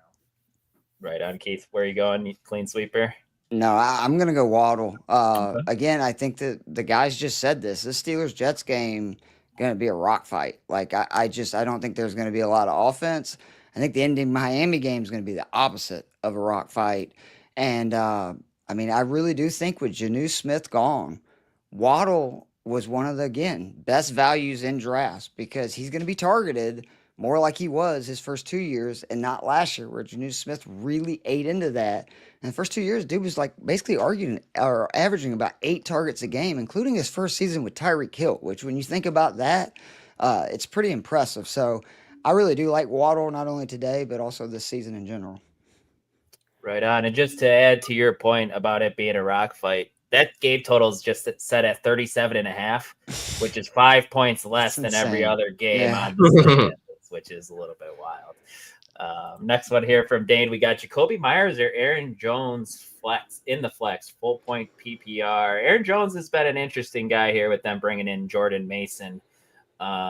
Keith, what do you got here between Jacoby and Aaron Jones? I just like, if it's not an elite running back, if you're getting the number 1 or number 2 guy and an offense that you expect to throw a good bit in that game, I always have to take them. And again, I just think Jacoby Myers with no Christian Gonzalez, I think that game's going to have a lot of points. And I actually think the Chicago-Minnesota game is going to be a little bit more low scoring. You've got 2, a quarterback second year, starting, and then JJ McCarthy obviously making his first starts. I'm going to take the Jacoby side. Okay. Kyle, what do you got? Little muted. You're muted here. Yep. Right. Jacoby versus J.K. Dobbins. We talked about that earlier. It feels like it's the same bet. Like, what's the split going to be? Like, how much is Mason going to eat into Jones' work? So just go with the guy you know is going to get targets. Yep. Again, Totally. no Christian Gonzalez. Yeah, I'm with you there. Just one more inactive that just came across the board. I don't know if anybody's starting it, but you might be in a deeper league, and that was Alan Lazard, who is inactive for the Jets today. Actually, I saw one. Sorry, Ike, Jimmy Horn. I know, I saw that. So there goes that. I thought interesting that Tyler Goodson inactive, meaning like DJ Giddens looks like he's the main backup for this year. So just a name to keep on the wires. You want to handcuff with Jonathan Taylor. It looks like it's clearly Giddens. Yep. Tough one here. Thinking 16-team PPR, ETN or JCM start with Chris Rodriguez, a healthy scratch. Ike, we'll start with you. What do you got? I'm still going ETN there over JCM, at least this week. Ooh, okay. Kyle? Format says full PPR, right? Etienne looks like he's the likeliest pass catching back for the Jaguars, and Corey Proskimera didn't do that in college, and Jaden Daniels didn't really throw the running backs last year. I wonder if Eckler and Debo are the point of emphasis for that, but I don't think it's going to be Proskimera, so I'll easily go with Etienne. Okay. Keith, where are you going, ETN or JCM? I think I got to go ETN slightly, just because, again, Carolina's so bad. I know they're getting Derek Brown back, but that's a really bad defense. And I just want to see more, right? Like week 1, I think ETN's floor is at least 8 to 10 points, because it said he's going to get at least 50% of the snaps. He's more of the pass catcher. JCM, we just don't know what his role is. And to me, that's, risky week 1. It doesn't sound risky, but as somebody who missed the playoffs last year in 2 different leagues by 1 game, losing week 1 can cost you. Yep. Yeah. It's the first round by 5 total points. We're talking about 2,000 points scored and then lost in the first week of the playoffs, right? So like sometimes not even making it, but like just that extra playoff game, for instance. Yep. Yeah. No doubt. The whole season comes down to 5 points. That's a bad beat, Kyle, there. That's a bad beat for sure. Dion, good to see you here, man. You've been a supporter since day one. I feel like this one is a pretty easy question. Arizona or Baltimore, guys? I'm going Arizona against the Saints, right? Their defense has improved as well. Oh, yeah, for sure. Yeah. Are they the number 1 defense on the week? I'm thinking Denver against Titans and Cam Ward's first start, but other than them, I'd rank Arizona right up there. Yep, I'm with you. Brandon, good to see you back as well, my friend. We got Travis Hunter, Devontae Adams, Nick Chubb. Pick 1 wide receiver and a flex. He's leaning Chubb as the flex and Tay as the wide receiver. But A.J. Brown's performance this week is making him wonder if he's going to boom or bust this week. Half point PPR. Hunter, Tay Adams, Nick Chubb. Keith will let you take this one. 2 out of the 3. You just made me do this because you want me to not pick Nick Chubb, go Dogs. But I got to go with those 2 receivers, Hunter and Adams. Again, I think Hunter now, hearing that report, like he's a must start if you drafted him. I think he's a must play in DK Cash at 5K. Like I think that, yeah. Oh, I mean, because I think everybody expected, right? Like maybe 60-40, 70-30, and they're saying, no, it's going to be, he's on the field for offense, and just if they need a stop, they might throw him out there on their best receiver. So I'm definitely going. And again, I do like the Texans a lot, but I just can't sit Devontae Adams in, any form of PPR league for a running back that doesn't catch passes. Even half, I think. It's half and not full, and maybe thinks Nick Chubb, but I think he said AJ Brown didn't do well. You kind of need the the high boom weeks, so just chase it with both receivers. I think I'd agree, go Hunter Adams. That's my lean too. Ike, same with you. Oh yeah. Yeah, I'm with you. And Brady says, sorry for the paragraph. Don't be sorry, man. Full context is always better. It truly is. Yeah. And if you listen to any of my shows, there's nothing short-winded about anything I say, so I'm not going to judge you, buddy. Same here. Love it. We got Jameson Williams, Travis Etienne, Matthew Golden at the flex. A Matthew Golden question here, who's another intriguing guy, a rookie who we've talked rookie wide receivers all morning, and we haven't mentioned him, man. And he could be. He was listed as number 1, I believe. Yeah, it could be in line with a big target share, Kyle. Your team will let you start here with you. Are you pulling the trigger on Matthew Golden in week 1? I think just with the thoughts of Nate Hobbs, we still don't have the inactive report, so I think he's going to play. But how much shape is he going to be in? First game with this new defense, this might be a time to test them with that deep threat receiver. So I'm going to go with Jameson Williams. Pick against the Packers here. Okay, Ike, where are you going? I kind of want to play Matthew Golden a lot, but I'm going to go J-Mo because he's a little bit safer for now. And I think the Packers are leaning more towards a run-first game with Josh Jacobs being the bell cow and getting the offense going. So I'm going J-Mo. J-Mo just signing the extension. They've talked about I think they want to get him going. They want to get him more involved, Keith. So are you making it a clean sweep with Jameson Williams here in the flex? Yes, I will just say the Golden, I think, is 4,900 on DK. Another GPP guy you should be looking at. The Lions were 31st versus wide receivers last year, but Jameson getting that contract has me as sure as ever that this is going to be his breakout year. Like, you can forget how good he looked last year. I thought Williams was like the best receiver in his class, and if they're going to start getting him the ball, like, what makes him so impressive? He can run by you and he can run through you. Like, he's so tough after the catch, and it just makes sense. You get him and Gibbs to where both of those guys are getting, say, 40, 50% of the time. That is a terrifying offense where you have two players that at any point gone. And, and then on top of that, you got great other players like Laporta and, St. Brown to move the chains. Like, I actually think Detroit's going to be fine. I know a lot of people think they're going to fall off, but I'm definitely, playing J-Mo, especially hearing that, he's going to be their outside receiver. That's a big deal. All right. Jump over to the next one here. From Jacob, pick 2, full point PPR, DK, Garrett Wilson, Ricky Pearsall, Chris Olave, Tyrone Tracy. Okay, some good options there. Keith, we'll let you lead this one off here. 2 out of the 5. So because it's full PPR, I have to play Olave. He's somebody we have not talked about. Again, just you talking about volume, like, goodness gracious, who are they really going to throw it to other than him, Kamara, basically? Yeah, so... I think you have to play Olave. And then for me, because, again, I trust Peter Schrager, I like Tyrone Tracy this week because he is one of those starting backs that should get most of the carries, and he does catch balls because he was a wide receiver in college. I think that's another thing people are forgetting is that I thought he did really well as a rookie considering he had only played the position for, like that year. Like, it's just insane that he changed and had that kind of success. Really good inside runner. It's a great matchup for him versus Washington. That's where they struggled stopping the run, was on the inside. Okay. Mike, what do you got here? Man, it's really tough for me to have to bench DK and Garrett Wilson. Maybe you want one of them, and Garrett probably will get more targets, even though I said Justin Fields sucks. He is still a target hound and could still just basically get you a good week just from getting targets and the catches and all that. And I kind of like what you said about Olave. I mean, who else are they going to throw to? He's still their number 1 option. Let's hope he's actually healthy because, I mean, when he was healthy 2 years ago, he was really good wide receiver. Yeah, he's a stud. Kyle, where are you at? Yeah. I wasn't expecting to pick Olave here, but I think Keith might have talked me into it. And Ike, you made a really great point. I think in other weeks, you'd love to play both DK Metcalf and Garrett Wilson.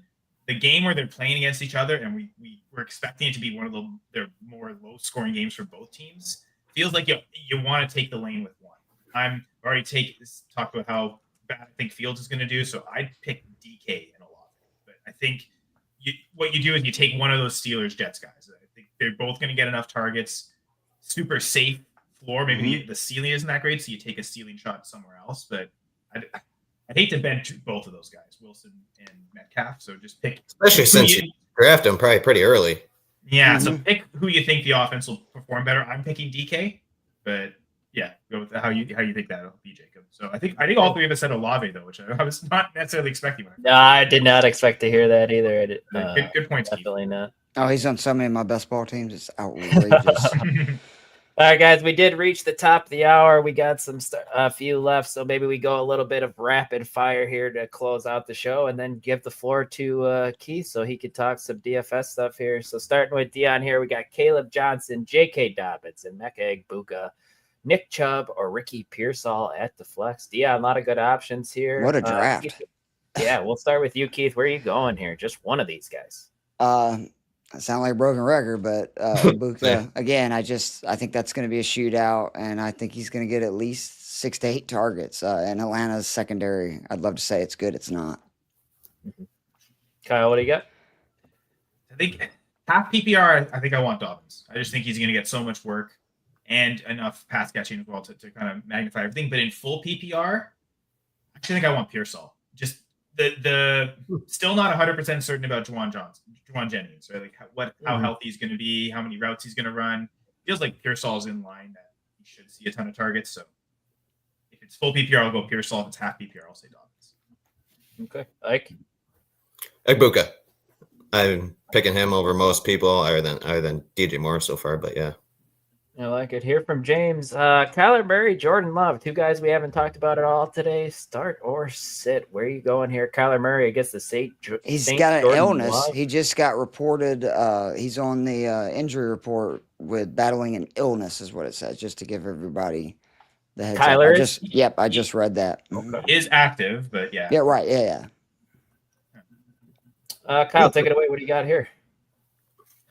So Kyle, do I go Kyler, or as a Packers fan, do I go Love? I'm going to go with Kyler Murray. I mean, that's who I've got ranked higher. It's the Saints defense. It just feels like he could, even when he's sick, it seems like he could really do well against them. Got him at QB7 this week. I might, I don't know. I don't really want to lower that. I'll trust Kyler Murray as well. Yep. If he's sick. That's where you're going too, Ike? Mm-hmm.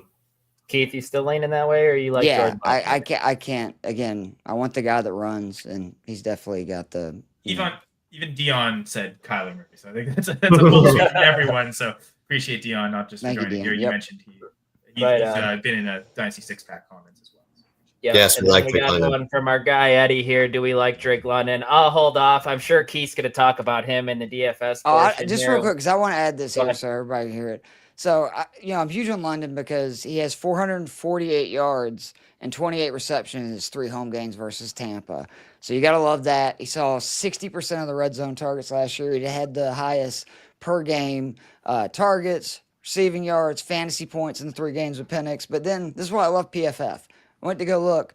So he was 14th in target rate versus zone. Tampa Bay runs the 4th highest zone, at least they did last year. He has the 3rd highest target rate when facing pressure. Tampa Bay was 7th last year in pressure rate. And the big thing, Zion McCollum is going to be covering him.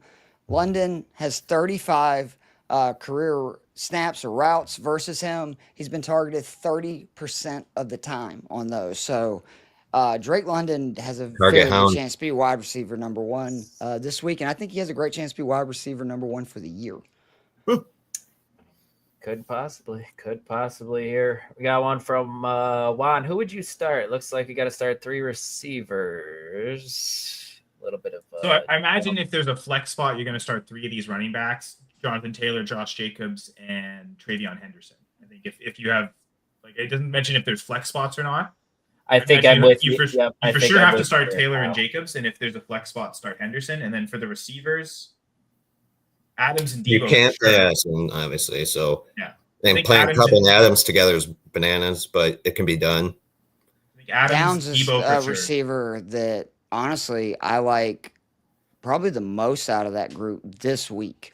I think he has a great matchup, and again, I just think Debo and Eckler are going to get pounded with targets because I think the Giants' pass rush is for real. Downs and Debo would be definitely for me. I don't know if I could sit Devontae, so that would probably be my 3rd receiver if we're having to start 3. Yeah, I think those are the 3 receivers to go. Yeah, I'd do Devontae. Downs gets Daniel Jones, right? These are probably the games to play him is with Daniel Jones. Yeah. Yep. Yep. We got Bo Nix or Drake May here. Ike, what do you got? I'm going Bo. Going I like Bo Bo. against Tennessee. Keith, where are you at? I got May. Again, I think he's going to have a huge year, and it's just, I think, a better matchup for him. That game should be competitive, where I think that Denver is going to roll Tennessee. Well, and I think just for that, I think Denver could score 50, and I think Bo's going to be involved. It's not all going to be on the ground. And he's not as big a runner as, say, Drake May, but he does run too, and there's nothing. Yeah, he's got some athleticism too. I'll take Bo Nix. All right, like that here from Jared. We got Tank Bigsby or Ramondre Stevenson. Two early down grinders here. Where are you going, Kyle? We'll go you here. I'm gonna check my rankings. I don't even know that. I've got Bigsby ranked higher than Stevenson. I guess that's kind of what my first instinct was kind of screaming at me, Bigsby. So he might lead the Jaguars in carries, whereas I feel like Stevenson is most likely not going to. Correct. Yep, I'm with you there. I don't think that's a likely scenario for Bigsby either. He might. Where are you going? Where are you going here, Keith? I like Tank here. I think Ramondre, not very appealing. You have to battle, obviously, with Drake May potentially stealing touchdowns in the red zone, even if he is the running back in that area. And Carolina was, I think, dead last year versus the run. Like, they were really bad. And I do think if anybody can salvage Tank Bigsby, who I was very high on coming out of college, I'm not going to lie, I think it's Liam Cohen because he's going to do a lot more of, I think, allowing the Jags to move the ball in the passing game, and that's going to only help, I think, Tank Bigsby in the run game. Sure. All my best ball teams are hoping. You're right about Tank there. He was the one running back that I attacked. He's the one running back I attacked out of the Jaguars backfield because all those running backs were getting drafted. Every one of them, which is a little wild. You don't see that too often. Ike, where are you going out of Tank and Ramondre? It's Tank. Like I said, Stevenson, I'm out on. I'm completely out on. And then we'll let you start. We'll let you start here from Alec. We got Breece Hall, who you do not like here, and then we got Jalen. Who do you start? Boy. This is the week where you probably could start Breece Hall if it's between him and Warren. I like Breece Hall more than Warren, even though I'm not the biggest Breece Hall fan this year because I know Fields doesn't like to dump the ball off, and that's Hall's big game. But I'm still going Hall here. Over Warren, at least. Kyle, where are you going? Those are my season-long concerns with Hall, but I'll play him over Warren. I think, I lean your guys' way too. Warren is intriguing just because of his pass catching ability, and Aaron Rodgers just kind of not wanting to get hit at all and just getting that ball quick out of his hands. So maybe dump off to Jalen Warren. But Keith, where are you going here? Breece Hall? No, you said it. For me, it's Jalen Warren. Aaron Rodgers, the last 3 seasons, 28% of his pass attempts have gone to running backs. Wow, that's to your point. And again, I think that the Jets are a very good defense who are going to get pressure. I don't know if Rodgers wants to take hits. Like, I'm not very high on Warren overall for the year because I think Caleb Johnson's going to end up winning, the early down work. But like games like this, I think Warren's a great value. And I think he could be a sneaky top 25, top 30 guy today at running back in PPR leagues. Right on. Next one here, we got DJ Moore or Matthew Golden. He has Chase and Nakua in the wide receivers. Oh my God, what a receiving crew. Holy smokes. That's tough. Steve, go ahead. I would probably go DJ Moore. I do worry though, man, that I'm sleeping on Golden because Detroit was so bad versus the pass last year. And do we think any other Packers wide receivers will be heavily targeted? Wicks can't catch the ball. I think can't stay healthy. I still think Dobbs. You think it's Dobbs? Okay. Well, then that's good to know. And that's actually somebody you probably should be thinking about GPP lineups as well for DK. It seems like his best games come early in the season because of his route running. The season starts, we're not in rhythm. Right. Jordan Love knows exactly where Romeo Doubs is going to be on every route, and there's a comfort in that. So I expect he'll lead them in targets today. That's my prediction. Makes sense. I like it. And that's probably why I'm going DJ Moore over Golden. I think we answered DJ Moore over Ibuka, right? And again, the rookie draft brain in me is, Ibuka was clearly over Golden the whole way through the process. I'm not putting Matthew Golden ahead of Ibuka now. Certainly not talking about, right? So if we already went DJ Moore over Ibuka, I'm easily going DJ Moore over. Okay. Then tough one here from Jacob. We got full flex PPR, Jerry Judy, James Conner, DJ Moore. And it's hard not having all these guys in your lineup, Ike, but we'll let you start. What do you got? I'm going Jerry Judy. Could be a shootout. This dude apparently now is the number one option in this team and complete target hound. So I got to go with him. He's an intriguing fantasy asset to me, man. I don't know what we're going to get from Judy. What do you got here, Keith? I gotta go Connor, man. I just like he is gonna, I think, have a monster game versus New Orleans, especially hearing Kyler is, battling an illness. It might be they lean on the run even more. And Connor was already one of my favorite backs for DraftKings and just in general this week. He ended the season on a heater last year, and he usually starts the seasons really well as well because he's another one of those guys. As long as he's healthy, he's great. It's just he gets banged up. Yep. Saints defense. I mean, Bengals defense too. Those are nice. I think the easy answer here was bench DJ Moore, and it really does come down to format, full PPR. Like you like Judy for that, but I have James Conner ranked as RB15 this week. Yeah, feels like you're never benching the RB15, so I'm going to say James Conner as well. Yeah, makes a lot of sense there. Got a defensive question: Commanders against the Giants or 49ers?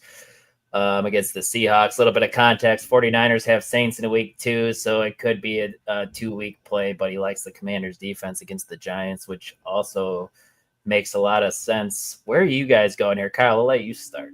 In my home league, we took the 49ers defense because the Seahawks, I actually like them better just on a week 1 basis, like going against Sam Darnold than I do the Commanders going against Wilson. But then we were looking at the defense. It's a co-managed team. It's our home league. Me and my best friend, we have this team, and we were kind of going through, and the 49ers schedule is insane. Like, they don't really play any good offenses. Like, the Rams offense might be the best offense they have. Like, they're a defense that I think we're planning to just ride the 49ers defense out the whole season, not even stream the position. Just feel like they're a locked and loaded. They could be easily a top 5 defense this year. So I'm easily saying take the 49ers. Not just for the Saints week 2, you can probably have them. That's why I got the 49ers rolling right now in my home league. Well, I like it. Ike, where are you going? You going the Niners here this week too? Yeah. Oh yeah. Strictly for what he said for week 2.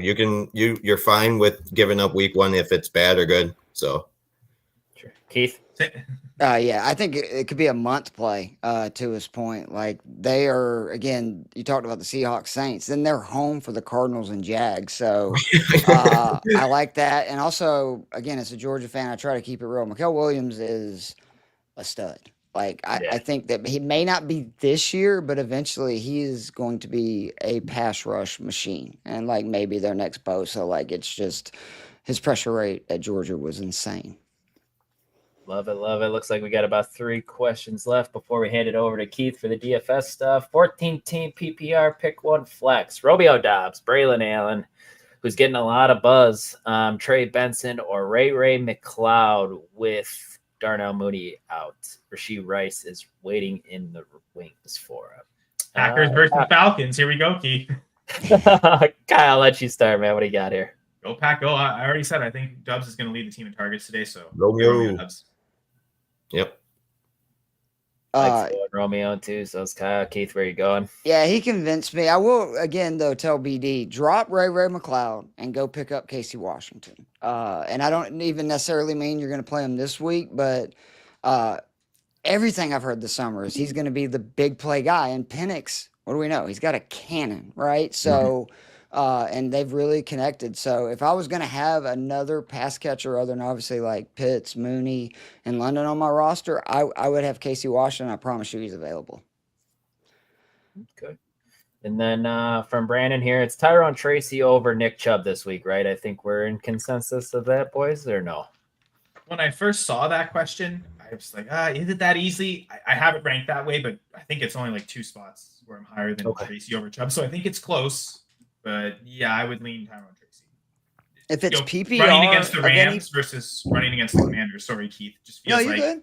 You'd rather target that Washington defense with Tyrone Tracy. I think Brandon's question earlier was half PPR, Keith. So I don't know if it's half PPR for sure. Like Tracy and PPR, I think if it was non PPR, hearing Chubb's going to be the bell cow and knowing that means he's going to get all the red zone touches, I would lean Chubb's in just like a traditional league, but. It's definitely Tracy if you're also getting points for receptions. Right on. Ike, where are you going? Are you going Tracy as well? Yeah, but I do just want to say that I don't know if you guys got the sleeper update, but there's wicked rain in Foxborough right now. Oh, crap. God dang it. So undo every Jacoby Myers question. Go with J.K. Dobbins. Go with Aaron Jones. Drake May's out. Get him out of here. No, I think it'd be good for Drake. If he's Okay. running more, right? Well, Running yeah, because it's ability? raining just means Fair he's enough. You running like more. Travion for this, right? It just means.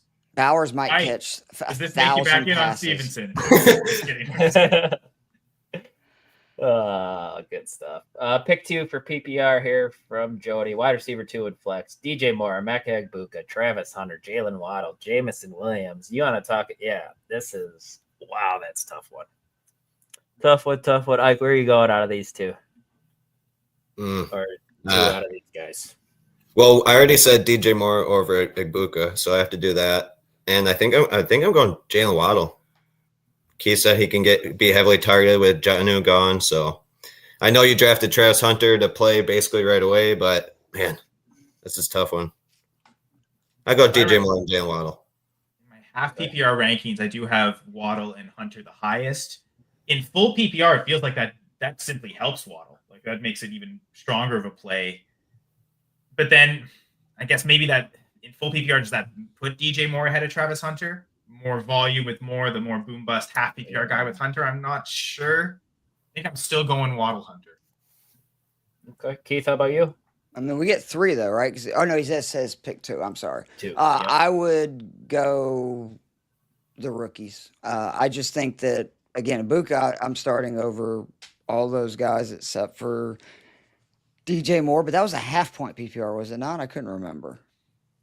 Anyway, I think that it one doesn't was matter. full. I don't remember. It was full as well. I don't know. I said DJ Moore earlier, and I want to be consistent. So I would go DJ Moore, Ibuka, but I would not be afraid at all of playing Hunter or Waddle. And if I was you, I would be working on a trade because this is an amazing receiving crew, but it sucks when you have too many guys. Like you like to have a bonus one, but not this many guys because Maybe then you get, like, every a week you're running you know, back. like and it's like go get a tight end or a running back, and you could probably even ship because he's got 6 guys there, right? Yeah, like you could even Plus whoever ship his wide 2 receiver of 1 them. is. Right? Yeah. Mhm. So ship Because we're at only least advancing that part. 2 of those guys in There's a also a better position. receiver You too. don't want to be doing this Great every point. week, I promise you, because like it's going to kill you. This is a great draft, but you don't want that Sell many guys. Ibuka to the Chris Godwin manager who might be freaking out. Hey. Yeah.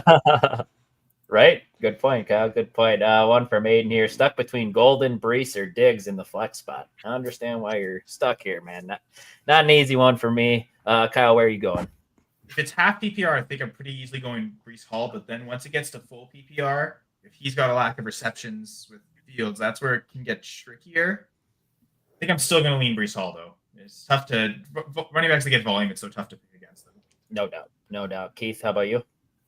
I think I got to go Golden. I would have gone Diggs before seeing Yeah, it the depends forecast on here the and what's weather. going on in New England. I will say I did check. The wind is like nothing, like 2 to 3 miles an hour. Isn't that normally what really affects like the game so much more in the rain? So maybe, don't go too crazy adjusting your New England Vegas because it's supposed to basically rain for the next hour, and then around 2 it'll lighten up, and then anyway. But so I think I'd go Golden again. I just think that Detroit gave up a lot of big plays. They really struggled with wide receivers, and like from everything I hear, he's the new toy, right? And I like the fact that Jordan Love is healthy coming this season. I don't think enough people account for the fact that he got hurt right off the bat, and I don't think he was really ever 100% right for the entire season.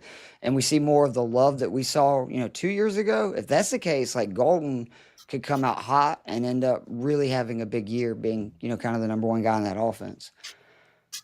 Right on. Ike, what do you got? I'm gonna roll Golden.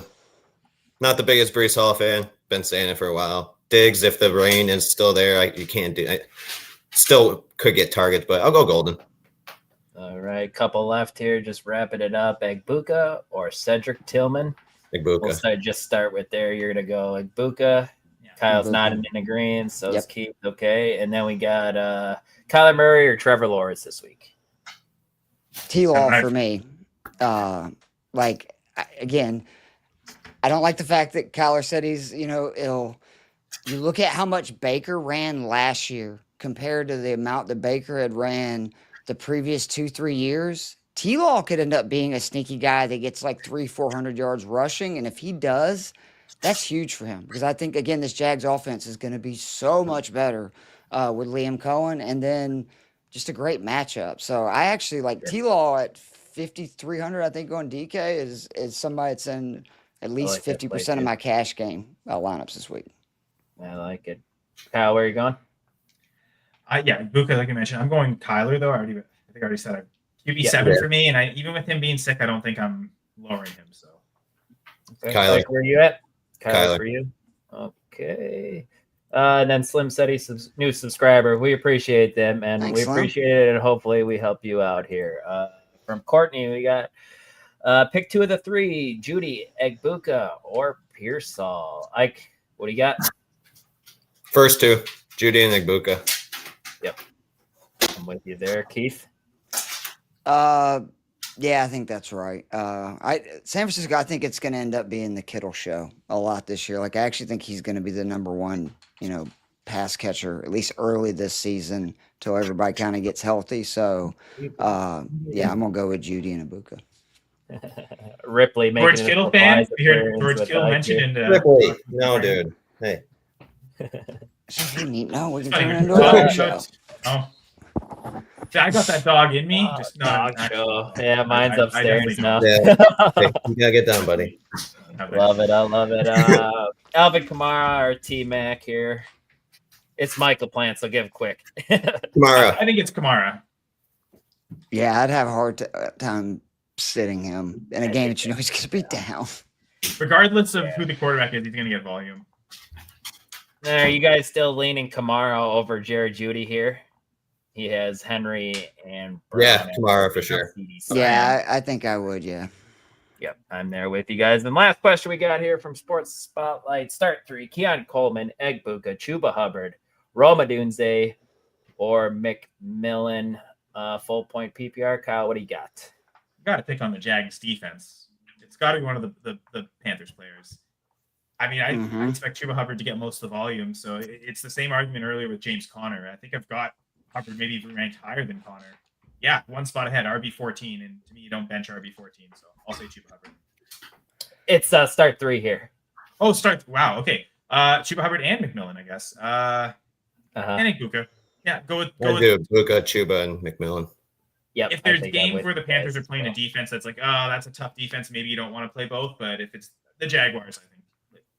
Yep. Keith, clean sweep for you here, or are you going somewhere else here other than Egbuka? They went with the Panthers and Ibuka? Yeah. Yep. Cool. Yeah, that's what I like. All right, perfect. And Michael Plant sneaking in one more comment here. Last one: Joe Flacco or Aaron Rodgers? Flacco. Flacco for me as well. Kyle, you had Flacco as well? He wasn't. I tried to raise Flacco in my rankings. I just couldn't bring myself to do it. So I do have Rodgers ranked higher, but Bengals defense does make that a much better matchup. Maybe I should consider raising Flacco.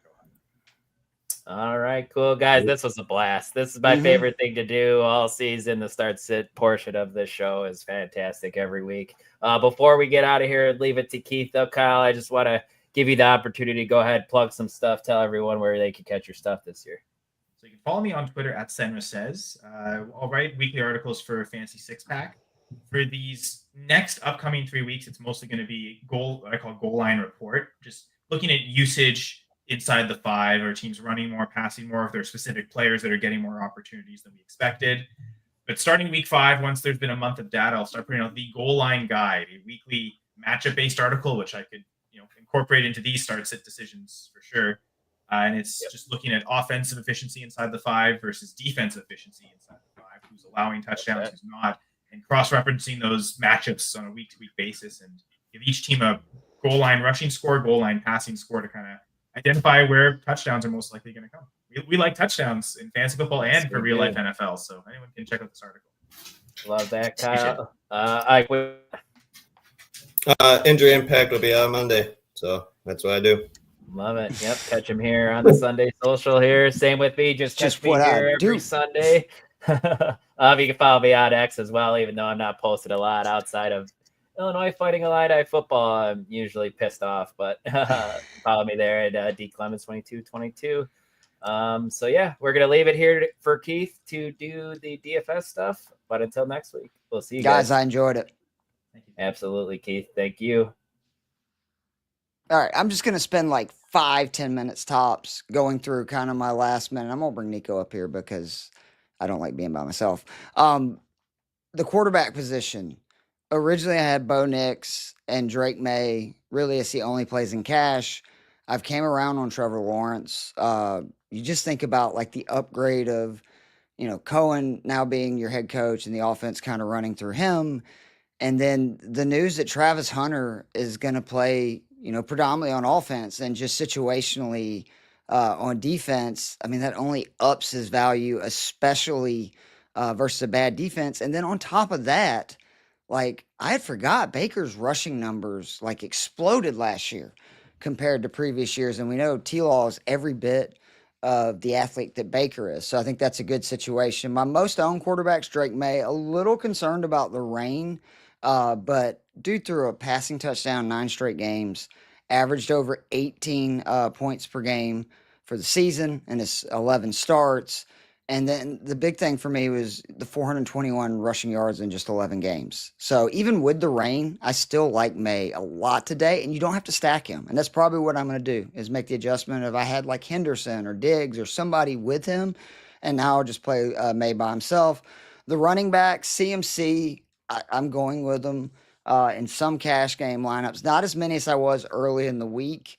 I just think that if CMC ends up being healthy and the guy that we've seen so many times before, he's not going to be 7,300 and 8,100 for a long time. So I love the combo of Kamara and Connor at 63 and 6,100. Kamara is just a PPR monster. I expect the Saints to be down.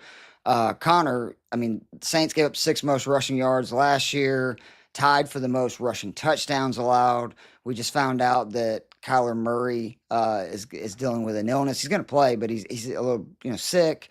And then Connor was one of the most efficient backs in football. 11th in yards per touch, 5th in breakaway runs, 1st in both jukes and evading tackles and breakaway runs. I just think Connor is a smash play. The cheaper guy, like I do like Travion Henderson, a little concerned about the rain game.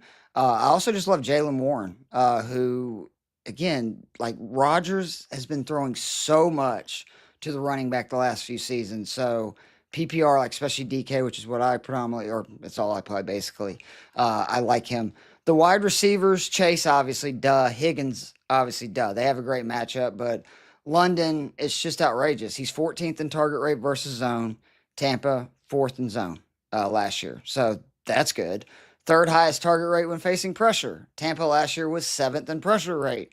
That's really good. And then the corner that they're going to have on London, he's lined up for 35 routes against them, and he's been targeted on 29% of them. So all that's good, plus the fact that London in 3 career home games versus Tampa has 480 yards receiving and 28 receptions. His worst game is 6 for 120.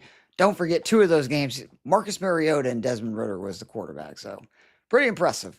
And then I love the 2 rookies, Tet McMillan and Ibuka. Tet's all about volume. Thielen's gone. Obviously, Coker's on IR, for missed first 4 weeks. So I just think that game's also going to have a lot of scoring. That's a smash play for me. And then Ibuka, like, he's going to be so owned. And I get that. Like, he's 4,600, but on DK, these are the kind of situations you dream for. My Falcons can't get pressure. They struggle against like really athletic receivers. If you look at the guys that really burnt them last year, there's no Godwin. I know Worth's out, and that could be a little concerning. But Tampa didn't do a very good job running on the Falcons last year, and we were much better against the run than we were in the past. If you look at like EPA, so some other receivers just to think about, like Josh Downs to me, great value this week. Same thing for Waddle, and then Travis Hunter at 5K. I am putting him in a good bit of cash lineups. Like originally, I was not. I was just gonna do the opposite, but I think that 5K, if he's gonna be on the field most of the game, again, Carolina's defense is awful. I think Cohen, bringing in his system, it's gonna be a bang play. Josh, I just saw your question. ETN or Henderson? I'm playing Henderson. I know the Jags have a dream matchup. I just don't know what Jaguar is going to end up being the ball carrier. I know that they're going to give Henderson some touches because I've seen the running back that Ramondre Stevenson is. So I would go Henderson and feel pretty good about it. The tight ends this week, for me, it's either David Njoku, 4,700. Simple. Forget the fact that the Bengals were basically dead last year in every metric versus tight ends. The real issue is Flacco, 5 games with Njoku last year. Njoku, 30 receptions, 390 yards, and 4 touchdowns in those. So, smash play. The other guy for me is Jatavian Sanders, 2,900 versus Jacksonville. Again, this is for cash. Who's Carolina going to throw it to? I keep saying it. Like, you have Thielen gone, Coker's out. And I know that, Tet's obviously still a rookie. They could throw it to the back some, Chuba. But I just think Sanders at 2,900, he only needs, just 9 points, and he's over his 3X, 3 times his salary. I think that's a smash play. Another guy I just want to mention that has a real chance, I think, to surprise people and is a great play for GPP, Mason Taylor, 3,100 for the Jets. This is all about Justin Fields, who for his career has thrown 1 out of every 4 of his pass attempts to the tight end. Mason Taylor was a top 60 draft pick in April. He's already ascended to the number 1 tight end in this offense. And I think outside of Garrett Wilson, there's a huge opportunity for somebody to grab, a significant target rate and target share. And I think that Mason Taylor has a great chance to do that. The defenses this week, again, unless just by some miracle you have a bunch of money laying around to play Denver and Arizona, it's a 2 defense deal for me. You got the Texans, 2,500 on DK, 3,800 on FanDuel. I think Texans are going to roll the Rams. I really do. I think this defense is potentially the best defense in the NFL this year. And there's only 4 defenses cheaper than them this week. And they're only $100 more than the Saints and the Panthers. Just to remind you, their last 14 games last year, Texans defense scored double-digit points. That's hard for a defense to do in 8 of 14, compiling in that time 41 sacks and 30 turnovers. Come on, man. Stafford's been banged up. Their left tackle's been banged up. I love that. The other defense that I would play in some situations to change it up is the New York Jets, 2,800.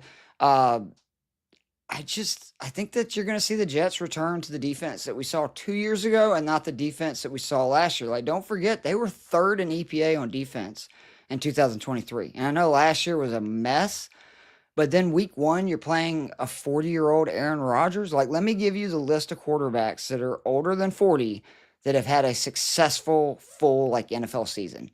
Tom Brady. That's it. That's the list. Nobody else. Flacco, he's had some impressive performances, but you think Flacco is going to go a whole year and the Browns are going to be successful? I think Rodgers and the Steelers is going to be a mess. And it starts this week with probably them getting drubbed by the Jets. So you can check out all my stuff, though, if you go to fantasysixpack.net. Just go to the DFS stuff. It's got my cash game cheat sheet as well as my main slate preview. And if you follow me on Twitter, that's at Keith Fleming with 2 M's. If you send me a DM, as long as I have time and I see it, I will respond. So you can ask me fantasy questions anytime you want. But you need to check out all the amazing stuff on fantasysixpack.net. There's so much good content, both from written and then also if you follow Fantasy Six Pack on YouTube and Facebook. So much good stuff, to watch as well. Obviously I'm biased, but it's great stuff. I read just about everything because we have so many good contributors. Every Friday night, me and Joe Matz, 9 p.m., do the Cash Game DFS show, 10 p.m. Kevin Tompkins joins us. We do the GPP. And then starting this week, me and the amazing Casey Kasem are going to be getting together each week and recording. It'll probably be 15, 20 minutes. The stats you need to know for the upcoming fantasy football weekend. So basically, we're just going to give you a lot of good data and have some fun while we're doing it. But again, be sure to follow all the guys. Follow me. I appreciate it. Come on. I was the last man standing here. And hope that your NFL teams win. I hope your fantasy football teams win. And I hope your DFS lineup slap. Guys, have a great one.